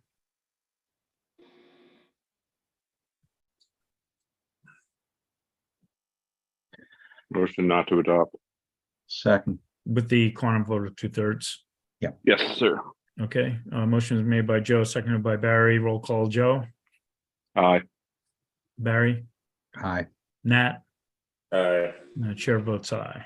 All right, Point of thank you. clarification, Mr. Chairman, what does it mean when you guys, the quantum vote of 2/3? Is that just stating what town meeting has to vote it for? I, Not what you Yeah. guys have to vote, but just town Right. meeting needs that vote. Okay, right, majority or yes, correct, Linda. okay. Because some just need majority and I- some are I that. guess we were Okay. informed that we have to state that for each different article that is appropriate to the 2/3 or 50% in our motion. Okay.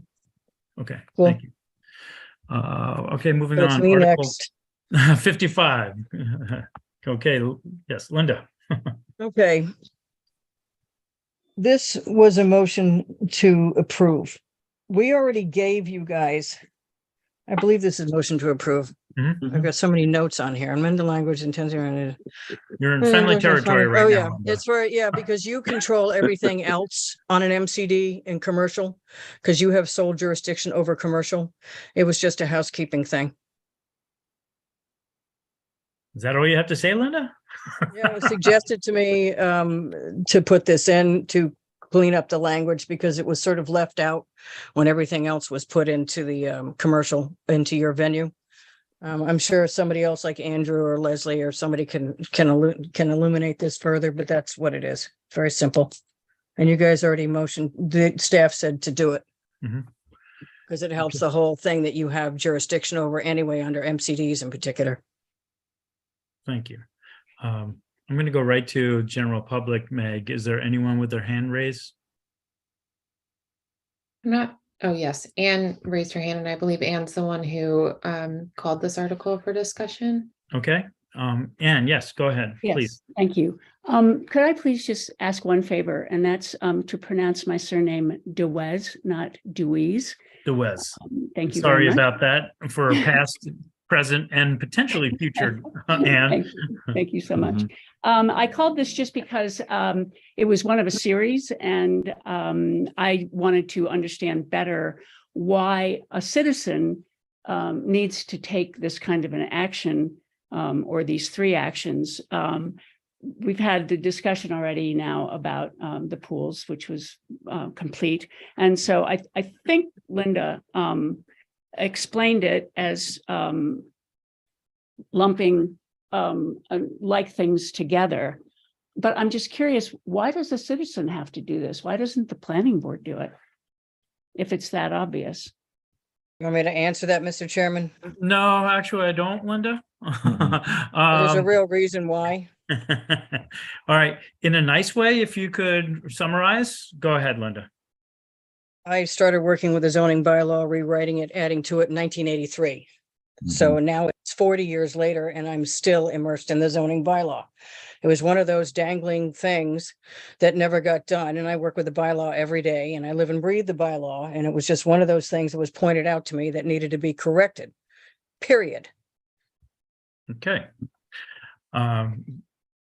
Anne, does that answer your explanation? Or would you like further explanation on that? I don't need any further explanation. I guess find in it rather- general, nobody's perfect. There's so many things on the plate on a daily basis. Some things are overlooked, and with the help of the general public, sometimes it's introduced and we support, and that is the whole process, and that's why the system works like that. Other times, if we don't support something, we have that free and open annual town meeting. So I think it's a nice community that works together. So every now and then you have a community member that brings something of value that we all agree with, and that's a bonus for us. It's not my first day at the rodeo. Okay, Meg, any other members of the general public? No. Okay, seeing none, I entertain a motion from the board to close. I So think moved, sir. Oh, I think Andrew has his hand raised. yes, he does. Oh, Andrew, did I miss you? Yeah, Go I'm ahead. sorry, I don't want to extend your discussion, but I really, our process allows citizens to come forward with any article and any good idea. I'm quite. But your discussion pretty much covered it, so thank you. Thank you. Okay, going back to the motion to close. So moved, So sir. moved. Okay, it was motion closed by Barry, seconded by Joe, since he wanted to do that. Roll No, call, it's not. Barry, That's Aye. me. That's all right. Joe. It was Matt. All I said right, aye. I'll give it to Nat, even though. All right, Nat, Aye. Joe. Aye. Now it's Chair a sad votes day aye. if I'm sounding like you. now, Wow. now on to the merits. I will let Barry, are you Yeah. making a motion? Motion to approve in accordance with staff recommendation with the appropriate quantum vote associated. Then I want to reserve comment to the very end here. Okay, motion's been made by Second. Barry. And that was Nat, the second. Second, yeah. Okay, Barry, Aye. Nat, Aye. Joe, Aye. and chair votes aye. I'm a little hesitant with the comment, Barry, now that we voted and approved and made it. It's Is it informational or is it confrontational? it's neither at this point. It's a Okay. matter to say thank you to Linda Williams for picking up on this. Well, then I'll accept it. You know, Thank you very much. and truly she's right. Her years of experience through zoning Yeah. is invaluable. Mhm. Has Yeah. been absolutely invaluable. So when she makes It- suggestions, I really do want to listen at times. And you It's- know, that's all. I don't want to belabor the point. Thank you. Great. No, Thank you. agreed. Second that. I'd second Yeah. that. All right, moving on. Linda, your chair is still hot here. Article 56. Okay. 56. Over the years, we have taken pieces of the bylaw, dimensional pieces that relate to multiple structures or people that are in particularly the R10, R20 zoning districts. It's in the bylaw. The planning board voted to put it in the bylaw where you can reduce the side yard setback from 10 to 5 because so much of the R10, R20 people had built at 5 feet when it was the old bylaw, which was only about 50 pages long and 8.5 inches tall.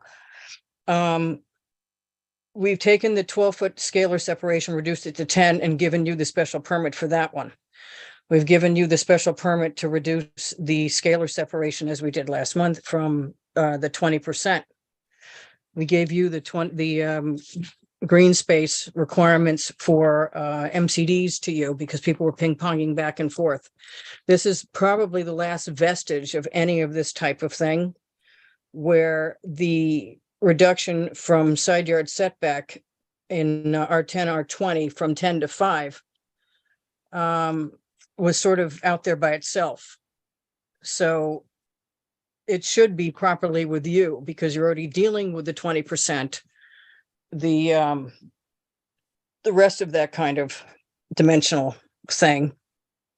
And so I would like to give you the whole thing so you can deal more properly with those two zoning districts. And it's only in those two zoning districts, R10, which is all of Mid-Island, Hooper Farm, Fairgrounds Road, First Way, all those properties where it's year-round housing, 90% of it, and give it to you to decide whether it's a good planning or not to reduce a particular side yard setback from 10 to 5, 10 to 8, 10 to 7, 10 to 6, whatever it is, but no closer than 5 feet. So it was sort of the last vestige of that type of dimensional thing that was hung out there without going to you at the same time as the scalar and the 20%. So that's what I'm doing, is cleaning that up and giving it to you. Okay, thank you. Board members? Before I open it up, comments, staff. Reserve the right, so I will open it up. Andrew, did you have something? I just want to, again, make sure the board understands that the staff position on this is not. PA also has made that recommendation. And I understand that our board, may knowledge on these particular issues, but the ZBA said, and led into our discussion, that these are often, individual neighbor issues, and the board has, you as the planning board, have not only your special permits and second dwellings and everything else to review, you have a master plan to consider. And I think, workload wise, we're just not recommending this. So, not that it's not well thought out or anything else, but we just think that this is better retained by the ZBA. And if there needs to be further discussions about streamlining that process, it's something we could certainly explore. Question, Mr. Chairman? Yes, Linda? I don't know what other thing you could do to streamline it, but go to the planning board so they can do all the rest of it at the same time when you deal with this. But again, it's only those two zoning districts, and they're 90% year-round population. And there are extenuating circumstances, et cetera, et cetera. I'll give you an example of a recent one where the direct abutter was happy with it, and it was only going down to 7 feet. And it had a fence all the way around it, and it had screening, and the direct abutter sent a letter in supporting it. And they said, well, there's no reason for it, so you're not going to get it. This type of thing has to stop. Now, if Andrew has a streamlined thing, that's great. But you guys are more equipped to deal with this type of thing, perhaps, whether you approve them or not, than that kind of, well, you don't need it, so why are we going to give it to you? I just can't deal with that kind of reasoning. I can't. It's not fair. It's not right. And I was involved with creating that particular bylaw back in God knows when, because so many of these are situated that way. And it's just, it doesn't make any sense. And I think we're just looking for sensible hearings. I think that's where we're going with this. But again, it's not very often that it happens. It's maybe once or twice every couple of months that this happens, if that. That's the first one I brought into them for a long time. So it's not a constant thing that would overburden the staff. So if that's the reason why they don't like it, well, I can't really help you, but except that it's not that often that this has to happen. So, a lot of them are existing situations, whatnot, but it's just, it makes no sense when you have the direct abutter say, yes, I'm in favor, go ahead and give it to them, and it doesn't. And so it's all it is in harmony with the zoning, with the general purpose and intent of the zoning bylaw, not even that it has substantially more detrimental. That's not the finding for these things. It's just, is it in keeping with the general purpose and intent of the zoning bylaw? And apparently that probably gets lost somewhere because a lot of the members weren't around when we did these all the time in that zoning district because people got nailed for it, over time, they didn't realize it. So that's why I'm just looking for sensible hearings. That's all. Great. Thank you, Linda. And I think from my perspective, for the same reasoning that you said, they're almost few and far between. It doesn't happen very often. Where it is right now with the ZBA on an individual case, instead of coming to us, it might open up a can of worms for us. And the first thing that comes to mind is my old neighborhood that was R10, that we had a 30-year provision for second dwellings. And then after the 30-year expired, now if we open this up to the R10 to a 5-foot setback and adding second dwellings and, really making it congested, you can see how one lot instantly becomes 60 lots, and then it becomes a burden on the staff and what we can do. But right now, as it is on a case-by-case basis with the ZBA, I think that's in the appropriate board.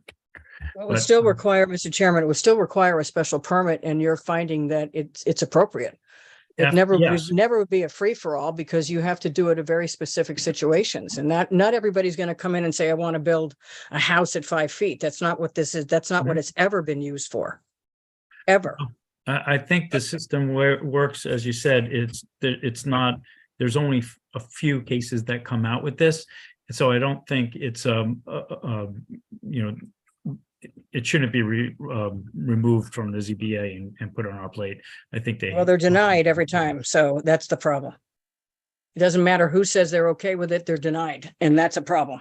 Well, that shouldn't be the reason to put it to another board because they're viewing it under the evidence that they see. So if you're not getting the outcome that you want, doesn't necessarily mean that our board would give you, the benefit. Oh, I know. I'm just looking for a fair hearing with people that understand this kind of planning because it is a planning issue and not just straight ZBA. Okay. Andrew? Mr. Chairman, I just, want to point out that the staff of Plus will deal with this, whether it's coming before the ZBA or the planning board. So, There you go. and it's still what it is. It's, if the current language sort of leads to sort of, outcomes that people don't like, there's ways to insert certain findings, or, maybe this is an article where we change the zoning and require, allow a majority vote. But there are other options than this proposal. And, again, the ZBA is an appointed board through the town administration. And if there's, issues, there is a place to go to discuss, some of this. So I get I get it, but, the setbacks are the setbacks. And yes, it's not a variance, as Linda pointed out, it's a special permit. But, maybe there's another, a site plan type review permit, or, maybe there could be language that says it's a simple majority rather than the super majority. I think there should be maybe a little bit more discussion than just switching it over to a board. I'm happy with whatever solution that we can come up with, and I'll put it back in again. So if you want to take no action, then I will put it right back in again with whatever solutions we can come up with. But there's got to be some fairness here, since a lot of the people in the R10 and R20 have already gotten this relief over, through the 80s and 90s. And I do just want to clarify, Linda, it's 4 zoning districts, not 2. It's R5, it's R10, it's R20, and it's R20. SR20, whatever it is. SR20. Yeah. So it's the R10s and R20s. Yep. Also R5. So, and that's the waiver for the 5 foot from the 10 foot. So these are fairly large areas, and I get it too that there's not many right now because they're rarely granted. So that's why there isn't a lot of them coming in. Nat? Yeah, Mr. Chairman, I'm just, trying to, so Andrew mentioned Plus staff. Actually, that was one of my points that I wanted to make. And the other one is, maybe, there are a lot of times, ZBA used to do all the restaurants. And now we do all the restaurant stuff, the MCD stuff. Thank you very much. Linda, take Yep. it easy, okay? Oh, God. So I think we've got a pretty good balance. The ZBA is pretty much stays the same. They don't change too often. They're pretty steady. Leslie's in and out of, dealing with their meetings, depending upon who's doing it, who leaves and so forth, and she has the most experience with that. And I think maybe this is a time to take a look at some of the more common things. Maybe we could meet with them. Maybe we can have a joint meeting. Maybe there can be just a sort of a staff review of some of the changes that may need to be made, especially when there's housing involved. So, there's a lot of nuances in this proposal, and we certainly need to stay in our lane and not look like we're trying to, cross the lanes. So I think that the same issue here, it is a little different than the pool one, obviously, because VR is somewhat of a new zoning district that was created for Nantucket and that village issues and the height and so forth and so on. But this can come up anywhere in these districts for a variety of reasons. And I feel for what she's saying, but I think there needs to be more of a staff level with their board and coming up with some solutions as we move forward, as things get tighter. People, having to have people move a house a little bit to or have to change their design. I mean, we had an issue with a fence over off of Bartlett Road a while back that was kind of like that for us to deal with Harvey Young's, I remember, John. There was kind of a similar type situation where you had, it was very intense dealing with that for a while. So I think this should be handled internally and to solve this. This is too complicated for town meeting, and it needs to be done with professional staff. That's my opinion. Thank you. Anyone from the general audience, general public, Meg? No. Linda, is your hand raised or is it still from before? No, it just stays up there because I've got the next bunch. All right. Seeing none, is there a motion to close?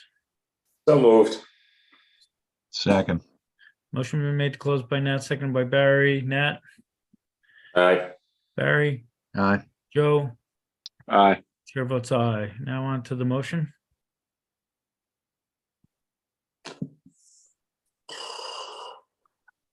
Mr. Chair, I'm going to make a motion that we not adopt, and that's based upon what we've talked about before and my comments from the previous. With a quorum vote of 2/3. Yes, sir. Okay, is there a second? Second. Okay, roll call. Barry? Aye. Nat? Aye. Joe? Aye. And the chair votes aye. Okay, Linda, don't go anywhere.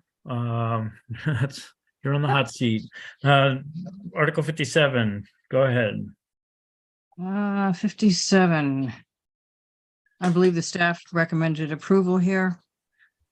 I guess we're going to get to all of these in a row, aren't we? Pretty much, but we're Yeah. moving along. Okay. So Yeah. Here's the deal.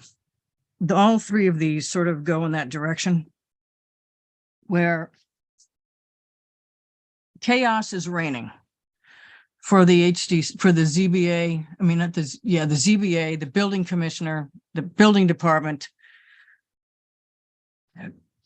People are afraid to even say that they rent their house because they know they're going to be attacked by somebody who doesn't even live there until they find somebody who's got standing. And the one in Monomoy, the one on Delaney, the poor guy, the doctor and his family on, I guess it's Dover, Westover. I mean, this is ridiculous. That work group is moving along, but they're not ready for this town meeting. Hang on a second. They're not ready for this town meeting.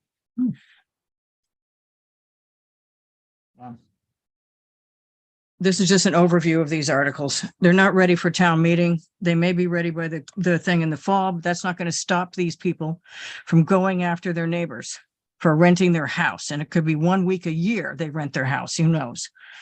So and the Linda, family if gets I don't want to the rest be, of the time. I'm sorry, I That's apologize. I that's don't- what these relate to. These Yeah. three relate to that. Well, I'm trying to help by singling out Just this have to single them because out. I don't right now, and I Okay. we can get to the other ones, but we've actually recommended approval. I of know this that, but I because have a we're thing. separating this. We don't want to confuse it with the short term. This is not really short term. It's more like Yeah. a long term. But so I No, kind it's of not. just want to focus on this and not the others. Meg, Okay. I see your hand first. That's okay. I just was hoping to clarify for you all, and Andrew can jump in here as well, but also for members of the public who may be watching and or in attendance. The reason why this should be a separate discussion Mhm. than the others, and why from a staff perspective, we felt that it is not have anything to do with any sort of STR regulations, is because this is specific to rental of rooms in an owner occupied dwelling only. And this is actually something that was recommended in the housing production plan. So that's why we felt this deserved a different perspective and a separate conversation from the other two articles that Ms. Williams has proposed. Okay, was just doing an overview, but I appreciate separating this out from the other two. But that's why this is in there, because so many of my friends rent rooms in their homes or their little grandmother's suite or whatever it is, and they live in the home. And that needed to be protected above all else, because that really does impact a large section of the year-round population. So that's why that's in here. And that's why I got a positive, and that's why it's in the housing production plan, which I had something to do with as well. Okay, and we're clear with this now. I think board numbers that's been identified and defined, so I will open it directly up to the general public.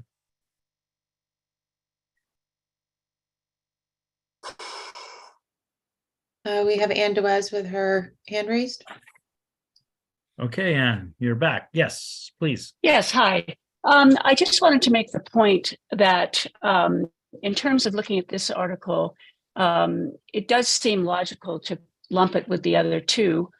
Certainly Nantucket together did when they issued a very quick response to the citizen warrant articles on November 14th. They specifically said all three of these articles should be looked at as a package.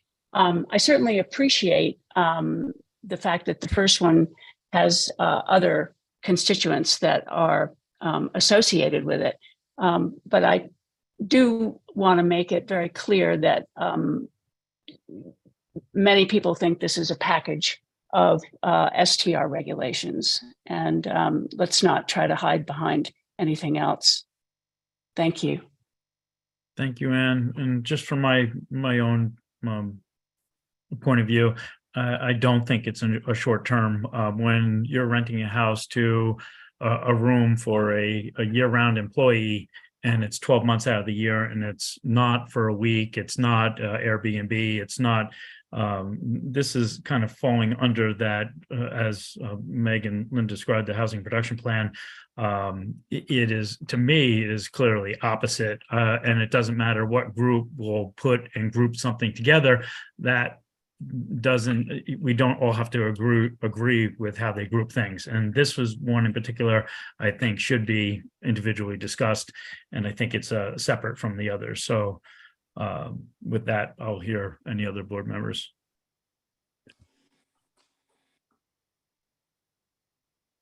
Okay, seeing none. Anyone else that hasn't spoken? Meg? No one from the public, but Andrew's hand is raised. Go ahead, Andrew. Sorry. Mr. Chairman, and thanks for your comment. I think, again, we don't have control over what other groups say or don't say. The staff supported this because it is a direct recommendation from the housing production plan. that urge that there should be protection for homeowners who are struggling to meet their needs here, who rent a room, to not be subject to lawsuits or attacks or other issues. Short-term rentals, I think, as the data clearly shows, are predominantly whole house rentals here. They are not, there's a small minority that, might include rooms, but clearly that's not the majority. And that's what helps a lot of people maintain their home here, especially low and moderate income families. So I don't think, again, whether certain people think that or not, hopefully there's an effort to work to educate people so they don't think of them all the same, as we've laid out in our staff report. Thank you. Okay, anyone else that hasn't spoken, Meg, from the general public before we close the public hearing? I'm not seeing anyone. Okay, board members? Motion to close public hearing, sir. Okay, is there a Second. second? Okay, motion made by Barry, seconded by Joe to close. Barry? Aye. Joe? Aye. Nat? Aye. Chair votes aye. Now on to the motion. Motion to approve in accordance with staff recommendation with necessary quantity of vote. And I'll second Mr. Rector's. Great. Mr. Chairman, I just want to, I'm sorry, and I apologize. Go ahead. I just want to make sure that somehow that narrative about the housing production plan and how it ties in gets into this as well as a comment, because that is a very strong reason why. Sure. We can make that note as it is outlined, note that this accomplishes the goal of, as outlined in the housing production plan. Yep, thank you. Okay, motion made by Chairman, Barry and seconded by I'm Joe. sorry. Sorry, Andrew, is that okay? Just wanted to make sure you understood that there will be a time for you to consider comments on any and all of the articles. Good. So Okay. that I will think come. this, yeah, if it wanted to be expanded on, expanded on, that's fine, but I think that is a nice summary of Right. a short, sweet, and summarize exactly what it is. So motion's been made by Barry, seconded by Joe. Roll call. Barry, Aye. Joe, Aye. Nat, Aye. and chair votes aye. Okay, thank you. And now on to Article 58. Okay, Go ahead, Linda. it's chaos. These people sit Hold on. around down there at their little thing, thinking of who's Linda, going. I have to interrupt. I've I got to be just- honest with you because they it's were right not- next to our house. Excuse me, Linda, it's Okay. just not a good tone to start off a sentence with these people because it gets people on edge. I know you know better. Just try and tone it down a little bit and make your point without addressing a certain group. Yeah, well, it is a group, but I'll move on. They are running around looking for people to take to Paul Murphy, who then has to go to the ZBA. The ZBA then has to side with Paul Murphy. Then they appeal that to court. I think there's one or two of them in court now. They're going to keep going until the work group gets something on the books, or they're going to continue to forum shop, which is what's happening. If they keep going long enough in appealing the ZBA and Paul's decisions that it's a residential use for renting your house, a short-term rental or not, they're going to keep going until perhaps they end up with an attorney or a lawyer or a judge in particular that's going to screw the island because a judgment's going to come down that we can't get out of. They're going to forum shop until they find a judge to agree with them. So far, that really hasn't happened. Things haven't gone all the way through the process. That's what we're worried about. That's what everybody's worried about. That's what my family summer home is worried about. That's what everybody I've spoken to is worried about. So I put these in at the moment. So there could be a more discussion. But what I've also decided to do, to give the work group time to do their work and to stop this insanity of them suing these random house rentals, whether it's Copley Group or not, is immaterial because the one on Westover is not Copley Group. It's a young family that also lives in the house and rents it so they can keep the house like my family does.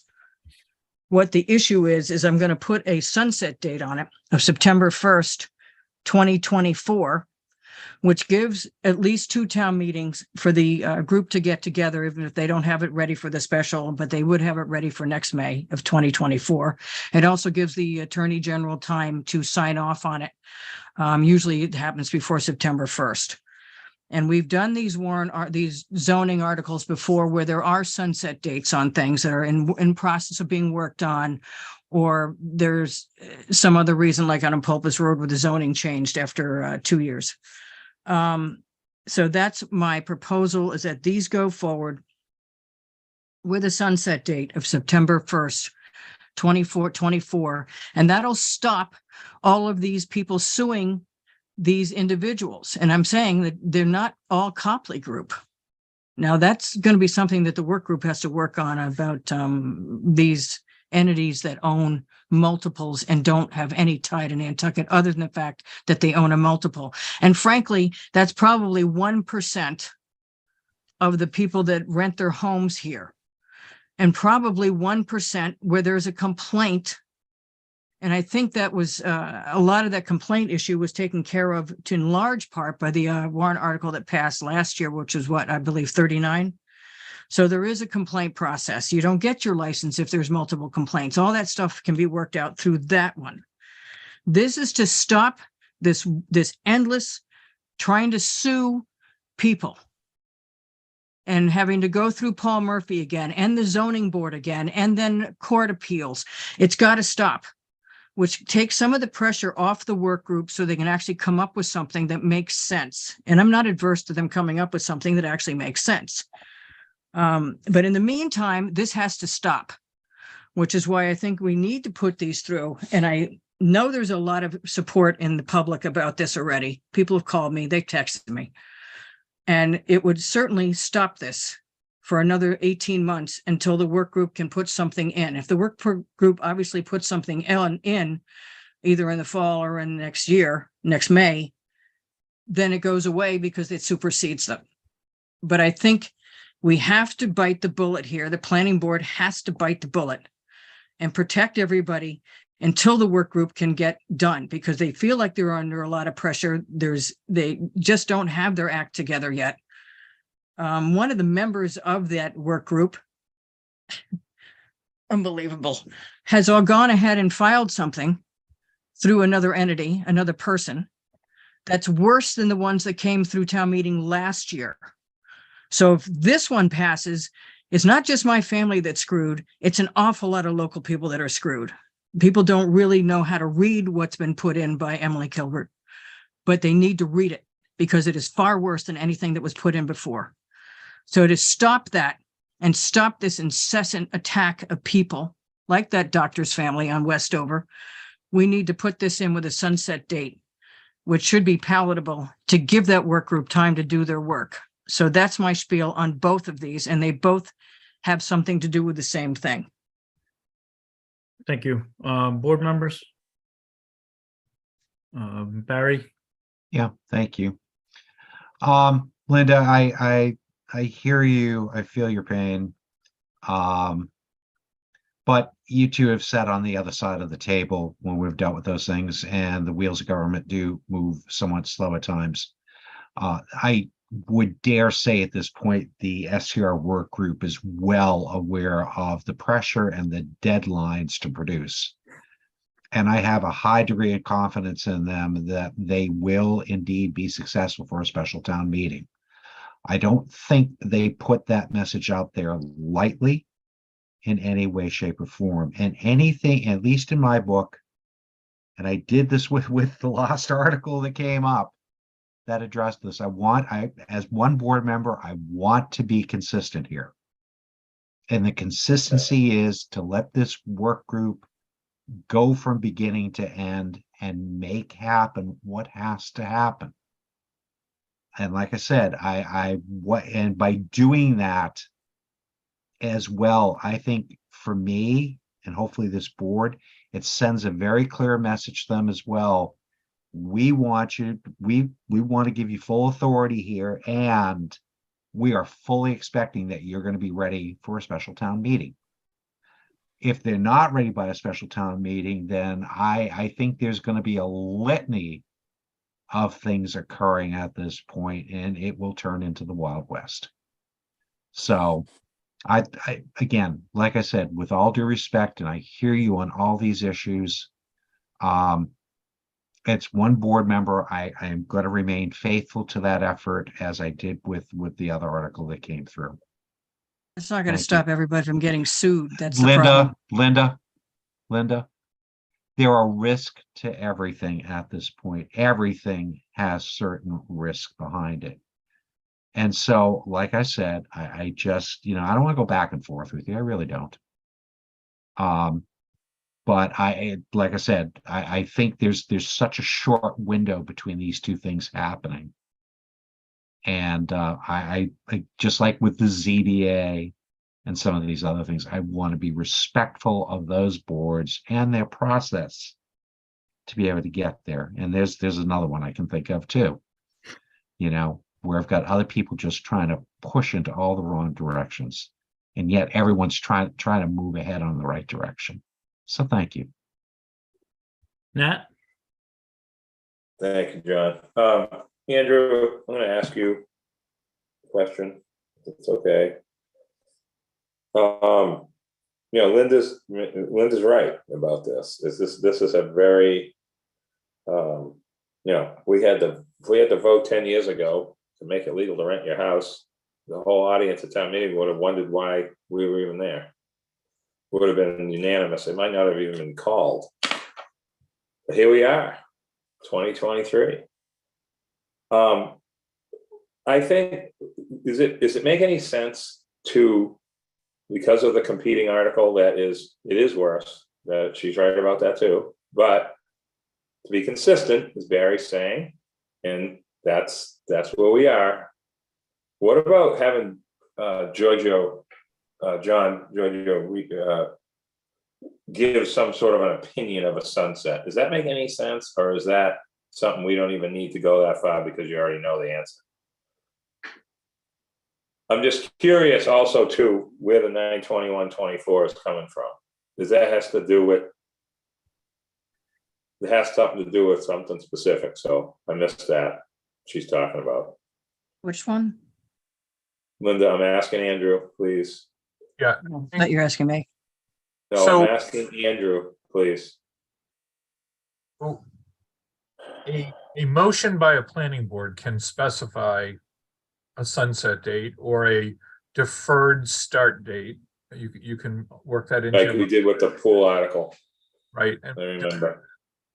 There's no question about it.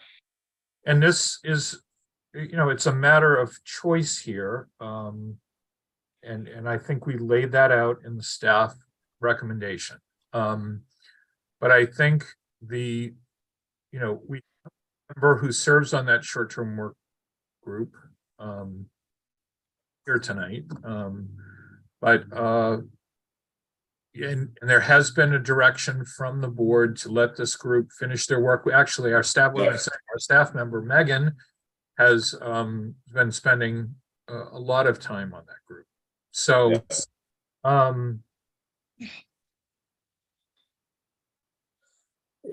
I think we're part of the town. We've been asked to do something, as Barry has said, and that doesn't prevent you or the sponsor from bringing her article up on town meeting floor, just like the sponsor of the other article. I think we're clear that will be brought up for discussion as well. So, those are your choices.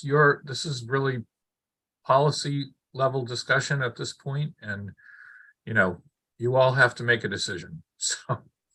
Yeah, no, I hear you, and I'm strictly sort of looking at the lawsuit side of it, not the rest of it. The lawsuit issue is sort of almost ancillary to all the nuances of renting that the group is talking about. And Linda's, she's not wrong about that. It's not like there's 20 cases going on, but it could be anybody. It's almost like Russian roulette for how many houses or how many different people. And it's somebody's, it's going to continue until this is over. But I agree with the staff recommendation. I'm not even saying I don't. I do agree. I'm just saying, is there any avenue besides a yes or a no when it comes to some sort of temporary way to control that one issue? I guess I'm saying, but it would have already been proposed by the select board, I would assume. Well, I guess my response was in relation to your question, discussing it with Giorgio help, and it really doesn't in this case. So, Okay. you can include comments, so I think Barry has sort of laid out, and I've certainly heard from our finance committee chair that they prefer motions not to adopt, because that's provides sort of a clear avenue to the public. A motion to take no action is certainly an option for you. Or you always have an option to modify. I mean, these articles are pretty basic here. So I don't know that there's a lot of room there. Or to come up with, a deferred date, which could go past the upcoming town meeting. I mean, so there are some options you could think about, but I do know from, our staff at level experience with the short-term rental work group is that there has been a request to let that process work. That's what town meeting voted.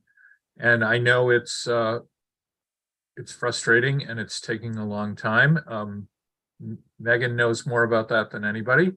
But these questions always are. They're always that way when there's a significant issue like this. So I think we're all going to be discussing this no matter what the board decides here on town meeting floor.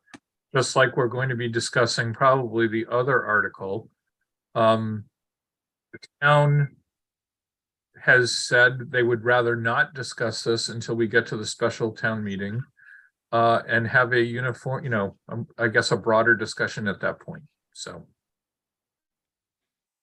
Mr. Chairman, I'd just like to say that I'm absolutely in favor of the work groups doing their thing. But in the meantime, we have a problem. And we are leaving ourselves completely exposed to this continuous lawsuit crap. And people are going to be hurt if they find a judge that's going to go against everything we all want, including the work groups. Therein lies the problem. Understood. They're going to keep going until they do. Barry? You're muted. And yeah, I just saw that. I'm sorry. And I'd probably just retort back that by the time this would clear out through all its appropriate channels, you are going to have the product from from the STR work group. You're going to have it. So that actually may predate the final approvals to get this thing done. And I think that if anything that I've said has been misspoken or misrepresented at this point, Megan would have cornered me and said something. She's been a delight to work with, and she really does try to help keep everything on track and take a lot of stock in what she's saying as well too. So let's give them, just like other boards and commissions sometimes need a little more time to get things done, let's give them the time as well too. This was an initiative set forward by the town. The vetting that went through the work groups to get to this work group was, maybe took a little longer than necessary, but that's okay. I think a good product came out of it. And just like with this new work group, they needed to take a little time to get their footing underneath them and understand where they were at. So again, I'm going to try to remain true to the cause here at this point. For a number of different reasons. And some of those I'm going to be happy to discuss with you when I see you the next time. All right. Thank you. Thanks, Barry. Joe? Thank you, Mr. Chair. Yeah, what Ms. Williams is saying is that a non-direct abutter is seeking someone to find direct a butter to appeal something, I kind of find that really vile. But at the same point, I do have to kind of stand with my comments that I gave to Ms. Kilbert that the STR work group is working as fast as they can. They're doing a really great job. I think we just need to wait for this. And Barry is correct that I think if there is a lawsuit, by the time it gets heard and gets, really some traction, hopefully we will have this settled at town meeting and this will all go away. I agree with the article, but I just think it's just not necessary at this time. Thank you. Okay. Meg, is there anyone in the audience or general public that would like to speak? Yes, Kathy Baird and then Ann Duez. Okay, Kathy, please. Welcome. Hello. Thank you. I'll speak just briefly. I just want to say thank you to Linda for bringing these things forward. I think that the need to deal with the lawsuit issue, it's not only a matter of will these lawsuits get turned down at some point, or will the short-term rental work group, and by the way, I'm speaking on my behalf as a citizen only, not as a member of any organization or the work group. I think that it's not only just that, it's that there's a cost to the people who are being sued are having to spend a lot of money to defend themselves, which, really is a shame. And that's just not something that I think that's not how you solve problems. But in any case, the other thing too is really just it's sort of an intimidation factor. So it's really what I've found in just public discussions is it just cuts down the dialogue. People are afraid to talk about this, afraid to admit that they run and operate an STR because they're worried that somebody might be suing them. So there's an intimidation factor here as well that needs to be considered. And I understand that the short-term rental group will be working towards the goal, but there's and I think that the idea of a sunset clause is an excellent one, or a deferred clause or something, just to make a statement that we want to protect some of our taxpayers on the island. Thank you. Thank you, Kathy. Ann. Hi, again, thank you. I would like to say thank you to Barry and Joe and the others who are being consistent in supporting the short-term rental work group and suggesting that the articles having to do with commercial, which is coming up, and this one, principal use, are basically short-term rental articles. They should be treated exactly the same way the other short-term rental article was treated. In other words, it should get a negative motion. There have been several references during the course of this meeting to the possibility to debate these things on the floor of town meeting. That is the case with these. Just because they have a negative motion doesn't mean they can't be debated on the floor at town meeting. And that seems to be a perfectly logical thing to do.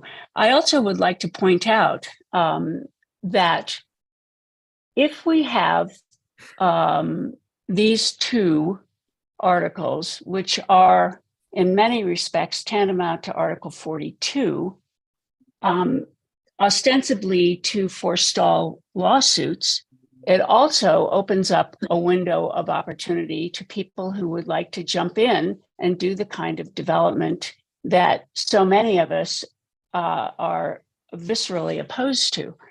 And so why should that window be opened? So I would very strongly support the planning board in taking a negative motion on both of these, the same way they took a negative motion on the article to create an accessory use. Thank you very much. Thank you. Any other public questions? I'm not seeing any other members of the public with their hand Okay, board raised. members? I'll make a motion to close the public hearing. Second. All right, motion made by Barry, seconded by Nat to close. Barry, Aye. Nat, Aye. Joe, Aye. and chair votes aye. All right, now on to the motion. All right, so, Mr. Chairman, I'm gonna make a motion for a negative recommendation at this point with the associated quorum vote of 2/3. Okay, would it be appropriate to add a comment in this one?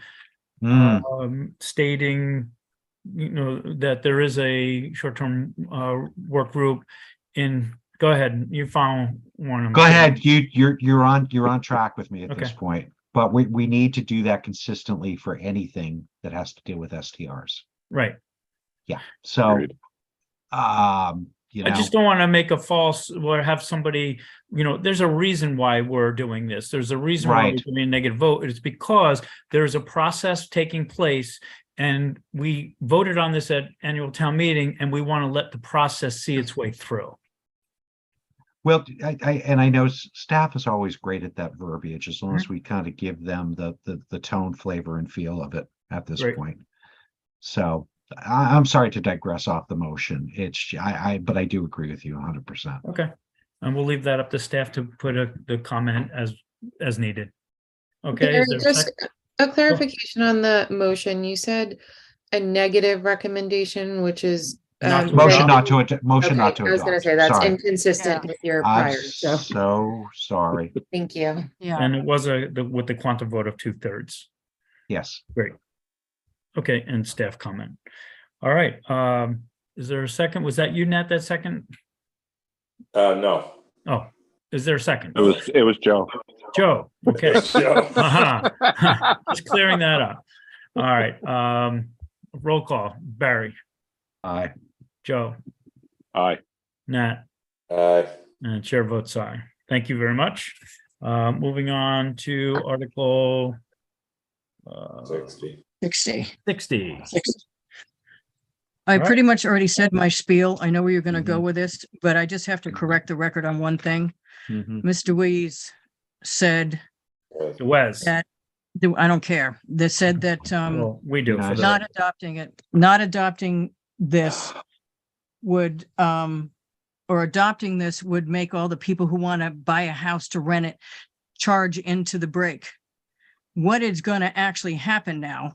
I mean, I'm going to go for this on town meeting floor, but what is going to actually happen is that they're going to find more places to sue in lieu of us changing the bylaw in May, hopefully, or in the fall special, but they're going to actually go running around trying to find the opposite. They're going to find more places to sue before we actually get to change anything. So just keep that in mind. That is actually what's going to happen. You're not going to have a whole bunch of people with interest rates the way they are piling in here from a Copley group type of thing to buy multiple houses, because that's not happening in the real estate, as John, as you know, in the real estate market right now anyway. So that was a specious comment, because what's going to happen is they're going to go find more people to sue before we ever get to town meeting. So that's my worry. So I don't have anything to add to this one, because you're going to do the same thing to this one that you just did to the other one. So there's no point in wasting time. Okay, Barry. I'm gonna wait. Let's just see if anyone from the public wants to comment, but Okay, I'm any getting other ready. board members? I don't see a hand raised. So Meg, I'll open it up to the general public. Anne has her hand raised. Yes, Anne. I think that it's important to say that it's all speculation about what might happen between now and a special town meeting to adopt STR regulation. Maybe it's speculation that my idea of people coming in and buying in the window is correct, but speculation as to what people will do relative to lawsuits is exactly the same. So I don't find it useful as a comment. Thank you, Anne. Anyone else, Meg? Yes, Kathy Baird. Yes, welcome back, Kathy. Go ahead.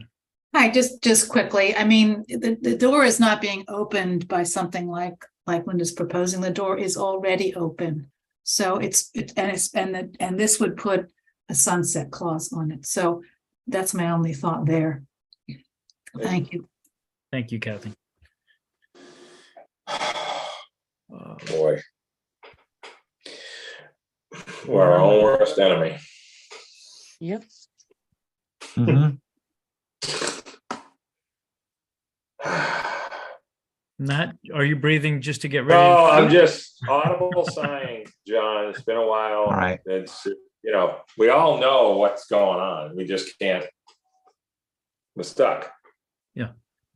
Should have done this 10 years ago. Nobody would have said one word about it. I understand that, and with that dialogue, I want to just state that not that our hands are tied, we have a choice. However, we are being consistent, and that is the word that we have to kind of adhere to. We're letting the process take its place. We voted on it. We have faith in it. We have people that are, spending a lot of time on it, and we have to sit back, good, bad, or otherwise, and let the process take its place. And we don't know. It can be speculation. Is it potential that what Linda's saying it will happen? Of course. It's speculation. And if it does happen, then she can say, I told you so, but it doesn't take away from the fact that we have to let the process take its time. We have really good people working on this, and our hope is that we come to some resolution in the period of time before anything would actually take place, as far as any kind of suits or something like that through speculation. I hope so, John, because you're putting us all at risk. And that's my worry. Well, I think the town has put itself at risk, not necessarily, an individual or a board. The town has putting themselves not at risk. They put their faith into a work group that hopefully will come to a resolution that is not going to appease to everyone. We know that it is not going to be a win-win. There's going to be people that are going to be adamantly opposed to the decision, whether it's one side or the other side. We're just hoping that there's some kind of balancing act where, nobody gets everything they want, but everyone gets something that they're looking for. John, one more comment. I would have agreed with you until one member of that group ignored what they had agreed to and got somebody to put in a warrant article that is worse than anything we've seen so far. And that is on town meeting floor. And it will be And discussed, that is I'm a sure. problem. And that will is a be problem. discussed. Barry? Thank you. I'm not sure I want to start. Everything has inherent risk at this point. Okay. And what defies logic with me is this stuff has been going on since the 1890s. Somehow we just found a new label to put on it called short-term rentals, and it breathed a life of its own at this point. I'm really counting upon common sense to prevail. Maybe we can, forgive me, maybe we can piss off everyone, okay? So that there's that we all walk away with something from this afterwards. But this struggle back and forth in the community is unhealthy at best. And I get it, there are people trying to achieve what I would call workable solutions to retain and keep people here. We just saw today that what was it? Fairwind, the hospital just lost its counselor. And that was her stay here was just about 4 weeks or 5, I think. So as a sidebar. Yeah, I know. But but people were quick to tort about the transportation planner. There's two sides to everything. I get it. But that's politics is not fun. Politics is that dreaded art of war without blood. And here we are. But again too, it being a affordable housing proponent, I mean, I even heard tonight someone saying, well, there's an article in here that seeks to do some of those things. So we're going to oppose that as well too. Sure. And boy, did you just hit upon why I got into this to begin with. Because there's a lot of people out there who need us and other town organizations to help them out. And so we try our damnedest and bring a whole bunch of tools to the table under which to do it at this point. yeah, sometimes it's an infringement upon our neighbors a little bit, but do we ever consider that maybe we're an infringement to our neighbors? You know, it's just, we got to learn to coexist. We got to learn to coexist and try our best here at this point, and really just deal with the issues when they become totally egregious. You know, and that even that has it's you know, one person is fine with it, the next person isn't, you know. Pick your battles. I'm Well, sorry. I appreciate that. I I'm appreciate rambling. that, Barry. Yeah, I'm rambling on a bit. I really am rambling on a bit. You know, because I'm gonna tell you, I look at these and my heart just says, I really would like them to move ahead. But the bigger scope of things is to let this work group succeed in the process. And you know what? If there's going to be lawsuits and stuff floating around out there and they start amplifying, I'm going to keep a very close eye on that too, because I'm already finding some things out there that are making me go, So I'm just Well, going I to fully expect them to come after my family when they figure out where my family's house is. Yeah. They don't have the money to fight it. Well, you're doing a good job to stay low profile, that's for sure, Linda. Well, I don't have the same last name. Yeah, Mr. Chair, I might disagree with you a little bit. That was a joke. Yeah, no, thank you. Thank you. I'm It's sorry. not I'm sorry. funny I to don't us mean, because I expect that. yeah, I don't mean to digress here. I really don't. So I don't know if there's anyone else in the public. All right, Meg, anyone else with the hand raise? No, there's not. Okay. Pleasure of the board. Motion to close the public hearing, sir. Is there a second? Second. Okay, Second, motion please. made to close by Barry, second by Nat. Roll call, Barry, Aye. Nat, Aye. Joe, Aye. chair votes aye. Okay, now on to the motion. Mr. Chairman, I'm going to make a motion to not adopt with the appropriate quantum of vote. Would you like to With add that- any kind of comment Yeah. as the previous? Yeah. Listen, I sincerely think a lot of us will give staff some good feedback, and if they are true to form, which they have been to date, Great. I think they're going to mount a very reasonable Yeah. response to this. That too is very balanced. Mhm. So I want to give them the latitude, but boy, if you got something to say to them, I would. Okay, I'm sorry, didn't mean to digress. So yes, not to adopt 2/3. great. Is there a second? Second, Mr. Chair. Okay, motion made by Barry, seconded by Joe. Roll call, Barry, Aye. Joe, Aye. Nat, Aye. chair votes aye. All right, thank you. Don't go anywhere, Linda. I think you're still up. Jesus. It's Article 65, I believe. Let's see. Megan, do you see any of the Glowacki group there? Tammy King or any of those guys? Or Is Lynn Lynn- Bunting? Any of those Lynn guys? Bunting. Okay, McLaughlin. okay. I gotta say, Let me bring the map up. Bear with me. bring the map up.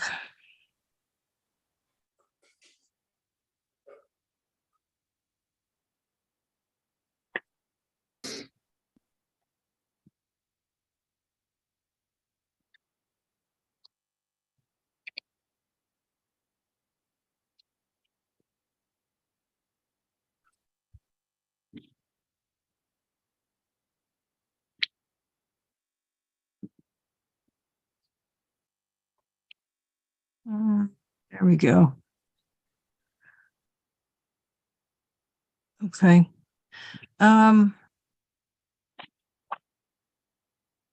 This whole block, you've already made a positive recommendation on the next one, which covers from the red line to the left, all the way down to housing Nantucket and Richmond. All of this land, when Walter Glowacki died, I think I put that in my write-up. When Walter Glowacki died, all the kids, family members inherited a lot of vacant land that they just sort of, here it is, here's your inheritance, here's your vacant land, here's your lot. You got to figure out what to do with a lot. And as I've had discussions with Andrew over time about the fact that we're getting rid of an awful lot of commercial property because it was over Naw Shop, it was in Pine Valley. I mean, these commercial zones didn't really reflect exactly what was going on underneath them. But in doing so, we have sort of compressed the available commercial land for a lot of year-round guys and girls that have businesses. These lots, the one down on the bottom is the backside of that big piece there that runs north to south with the two dorms on it. That is part of the Nantucket Inn, which was the next, which is what you've said that to leave in, which leaves those other 1, 2, 3, 4, 5 lots immediately across from RC2, CTEC, CN, CTEC to its east, the Nantucket Inn to its east. This particular group of Glowacki inheritors would like to go to CN, not CTEC, but CN, which is what the Nantucket Hotel is in. So they have a few more options to do something with their property. And if they want to run a business off their property, if they want to have a dwelling, they can do that. It makes no sense to keep them in a residential zone when they're abutting CTEC across from RC2, across from the other CTEC. CN is in the neighborhood and they're attached to the CN on the bottom, and particularly when the staff recommendation was to take that big piece, which is part of the Nantucket Inn, and make that CN. So then they are sitting there with everybody basically to their east, except for the R10s over there in that odd former Navy housing, which has a lot of businesses on those lots because I've worked with them, not to be allowed to go to CN. It's not a big stretch. The family members would like to do that. And I believe Lynn is on here to speak to her family's needs, but it was all open land and nobody knew what they were going to do with it. And Walter passed away before they figured out what to do with it. Recently, we changed, within the last 2 years, we changed that whole group to your right with its light pink into CTEC. And that's Tommy Hanlon's and the guys that, you know, you've already dealt with, the two Glowacki boys. And then recently, I guess it was last week or before that, down on the south side of CN, of where the Nantucket Inn is, those two lots directly to the south that border on Airport Road and Evergreen were just changed from LUG or R40 to CN. And they immediately abut nothing but commercial. I mean, nothing but residential. Across the street, obviously, is the airport. These lots are in that Mid-Island Airport zone, which is largely commercial. Around them. It's just, I don't know what else to say here, but it's fair. They're not asking for a lot. We're now talking about 5 lots because you're taking and giving the CN to the Nantucket Inn on the backside, directly next to these lots. I don't know what else much to say, except Lynn may have something to say about her family's needs. But this was sort of, the unknown for years because Walter held on to all this land. So that is my pitch to go to CN. It's not going to have a negative impact on anybody, considering look at the size of the stuff across the street and next to them. So that's my pitch. I'm going to throw it over to Lynn to have a conversation about her family. Hi, Lynn, welcome. Probably on mute. Hi, my name's Lynn McLaughlin, and I own property on Little Isle Lane. I do want to clarify, it's my grandmother who left us the property when she passed. I guess one of the main things is we're looking to maybe develop it into some small like bakeries and a small market to support the neighbors. I noticed that you did on 21 Airport Road and 1 Evergreen the other day. You supported them in their change to CN. We're as close to the Nantucket Inn as they are. And we hope you will support us. My sisters and I appreciate it. Thank you. Thank you, Lynn. Yes, that was the grandmother's part. The part to the left that I just changed was all Walters.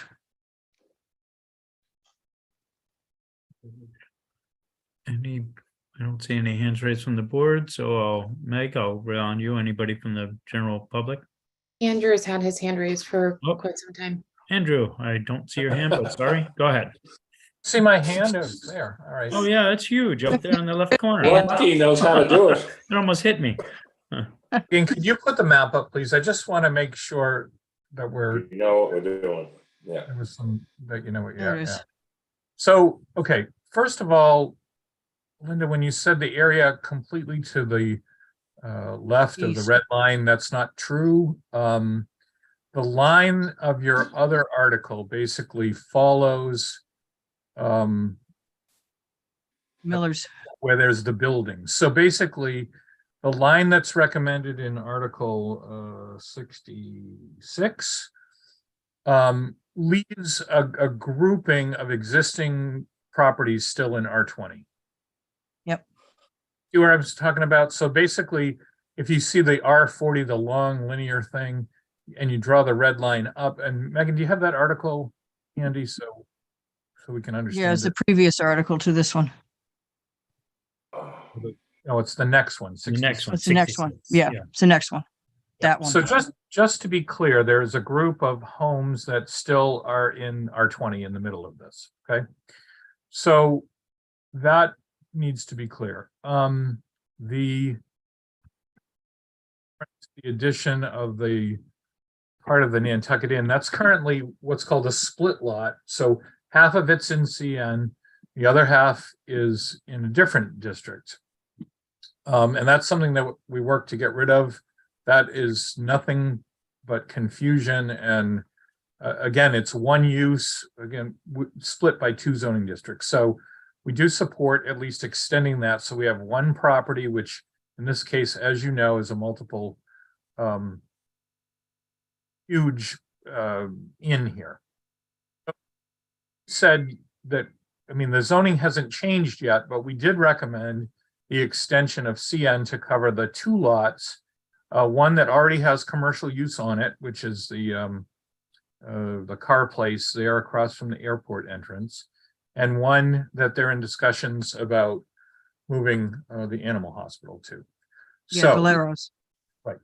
So what we talked about, I mean, what we are in agreement with the petitioners is that R20 for this particular land is not right. It's basically puts them in an odd situation where the property to the south, even though it's in R20, which is part of Daffodil Lane, is essentially developed at an R10, like an R10 limited standard. So that's Little Isle Lane to the south there. So, and you can see that, you know, most of the properties there either created cooperatives or condominiums, and we've dealt with that in our changes. So, you know, basically where two houses were built on each R20 lot, they've been, allowed to separate into their own. So when you look at the north area, there is commercial neighborhood area closest to Old South Road. And some CN in that location is probably okay. The board did take a position last time that Little Isle Lane was kind of the dividing line.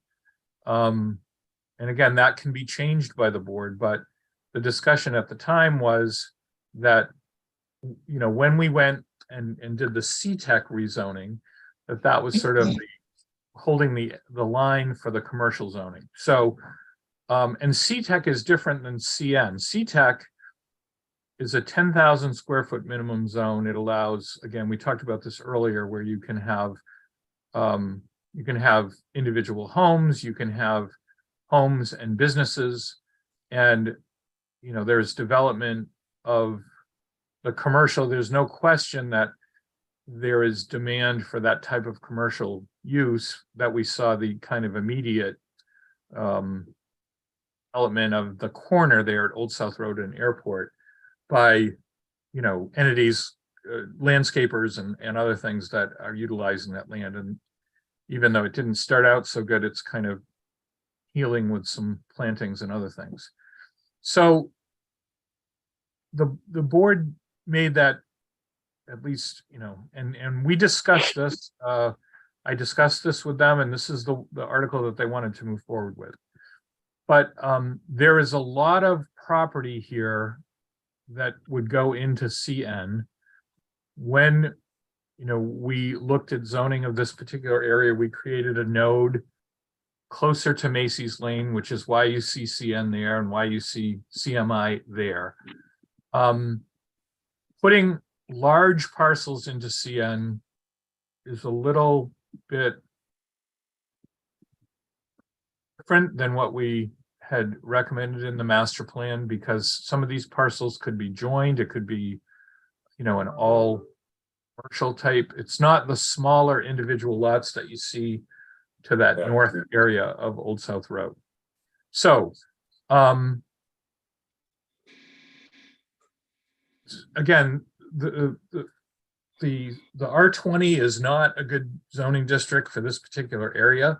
There are other higher density residential districts that might work here, even R5, because there is, the areas that are RC2 along Pinecrest, considering, and there's R5, as you see, behind CN on Macy's and Pine Tree Road. Have done zoning changes in this area, like R10 limited on Nobadir Way. So there might be other options. The CN is certainly an option to consider. And, maybe there's further discussions. If it were zoned to CN, there might be some discussions about, we don't have a plan to look at, so we don't know. But, one thing that we did hear about, and I wouldn't want to sort of like allow at this point, is, like a new grocery store in a combined area like this. And that's something that, that wouldn't be a good location here at that point. And it's just something that we're not, without at least some sort of commitment or some sort of plan, we're sort of not comfortable recommending it without those level of discussions. So that's where we're coming from as the staff on this. And board members, you're certainly free to come up with your own opinion and or think about it. If it needs more discussion, we certainly could continue it for those types of discussions. So that's what I was going to ask you, Mr. Chairman, is we could continue this to, I guess, your February 9th meeting, I suppose, because there may be something we can work out with the families. We've done this with other ones as well. We can work out something and come up with a better idea of what's happening. I just also want to point out one more thing before we continue it, if that's what you'd like to do, and we'd like to do that, is that once you change that, if you want to put the map up again, once you change that rear of the Nantucket Inn, then those 5 remaining lots, the one at the bottom, we didn't leave out, but it's already got 2 structures on it and it's subdivided into a covenant. So the one at the very bottom, right behind the Nantucket Inn, isn't going to be commercial at this point because there's 2. I moved 3 structures in there. The other 4 lots are then going to be completely bordered on the east by commercial property because the CN will take up that back piece of the Nantucket Inn.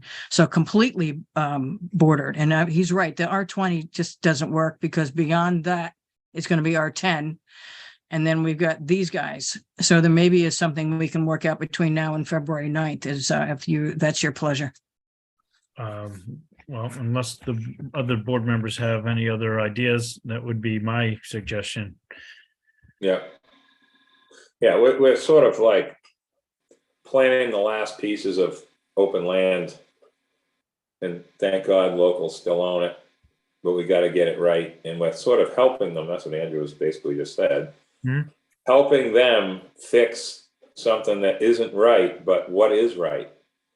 And, you know, we want the right things to happen, but we want the right things for the people that own it, that work for what Nantucket needs now, or Nantucket in this area needs now. So that's not an easy thing to do. No. This is sort of a state planning for free here, planning board. We have to figure this out. So before I entertain a motion to continue, Meg, is there anyone that has been sitting on this from the audience that would like to speak? Okay. No. With that, I would entertain a motion to Good. continue to February 9th. So moved. Is there a second? Second, Mr. Chair. Okay, motion made by Nat, seconded by Joe. Roll call Nat. Aye. Joe, Aye. Barry, Aye. chair votes aye. All right, on Thank to you. Article 66. I got nothing to You say. you already voted, you already voted for 66. Oh, we did? Did we? Okay. Yeah. That was in Motion- that was in the consent vote. Oh, that was in the consent. Okay. Oh, goody. Look at that. How about Thank you, that? Megan. Thank you, Megan. Yep. Great. All right, other business. We have just upcoming meetings, February 9th, and for the warrant articles, and also our regularly scheduled monthly meeting on February 13th. Anything else before I ask for a motion to adjourn? All right, thank you all. Thank you, staff. Thank you, Thank you. general audience that showed up to participate.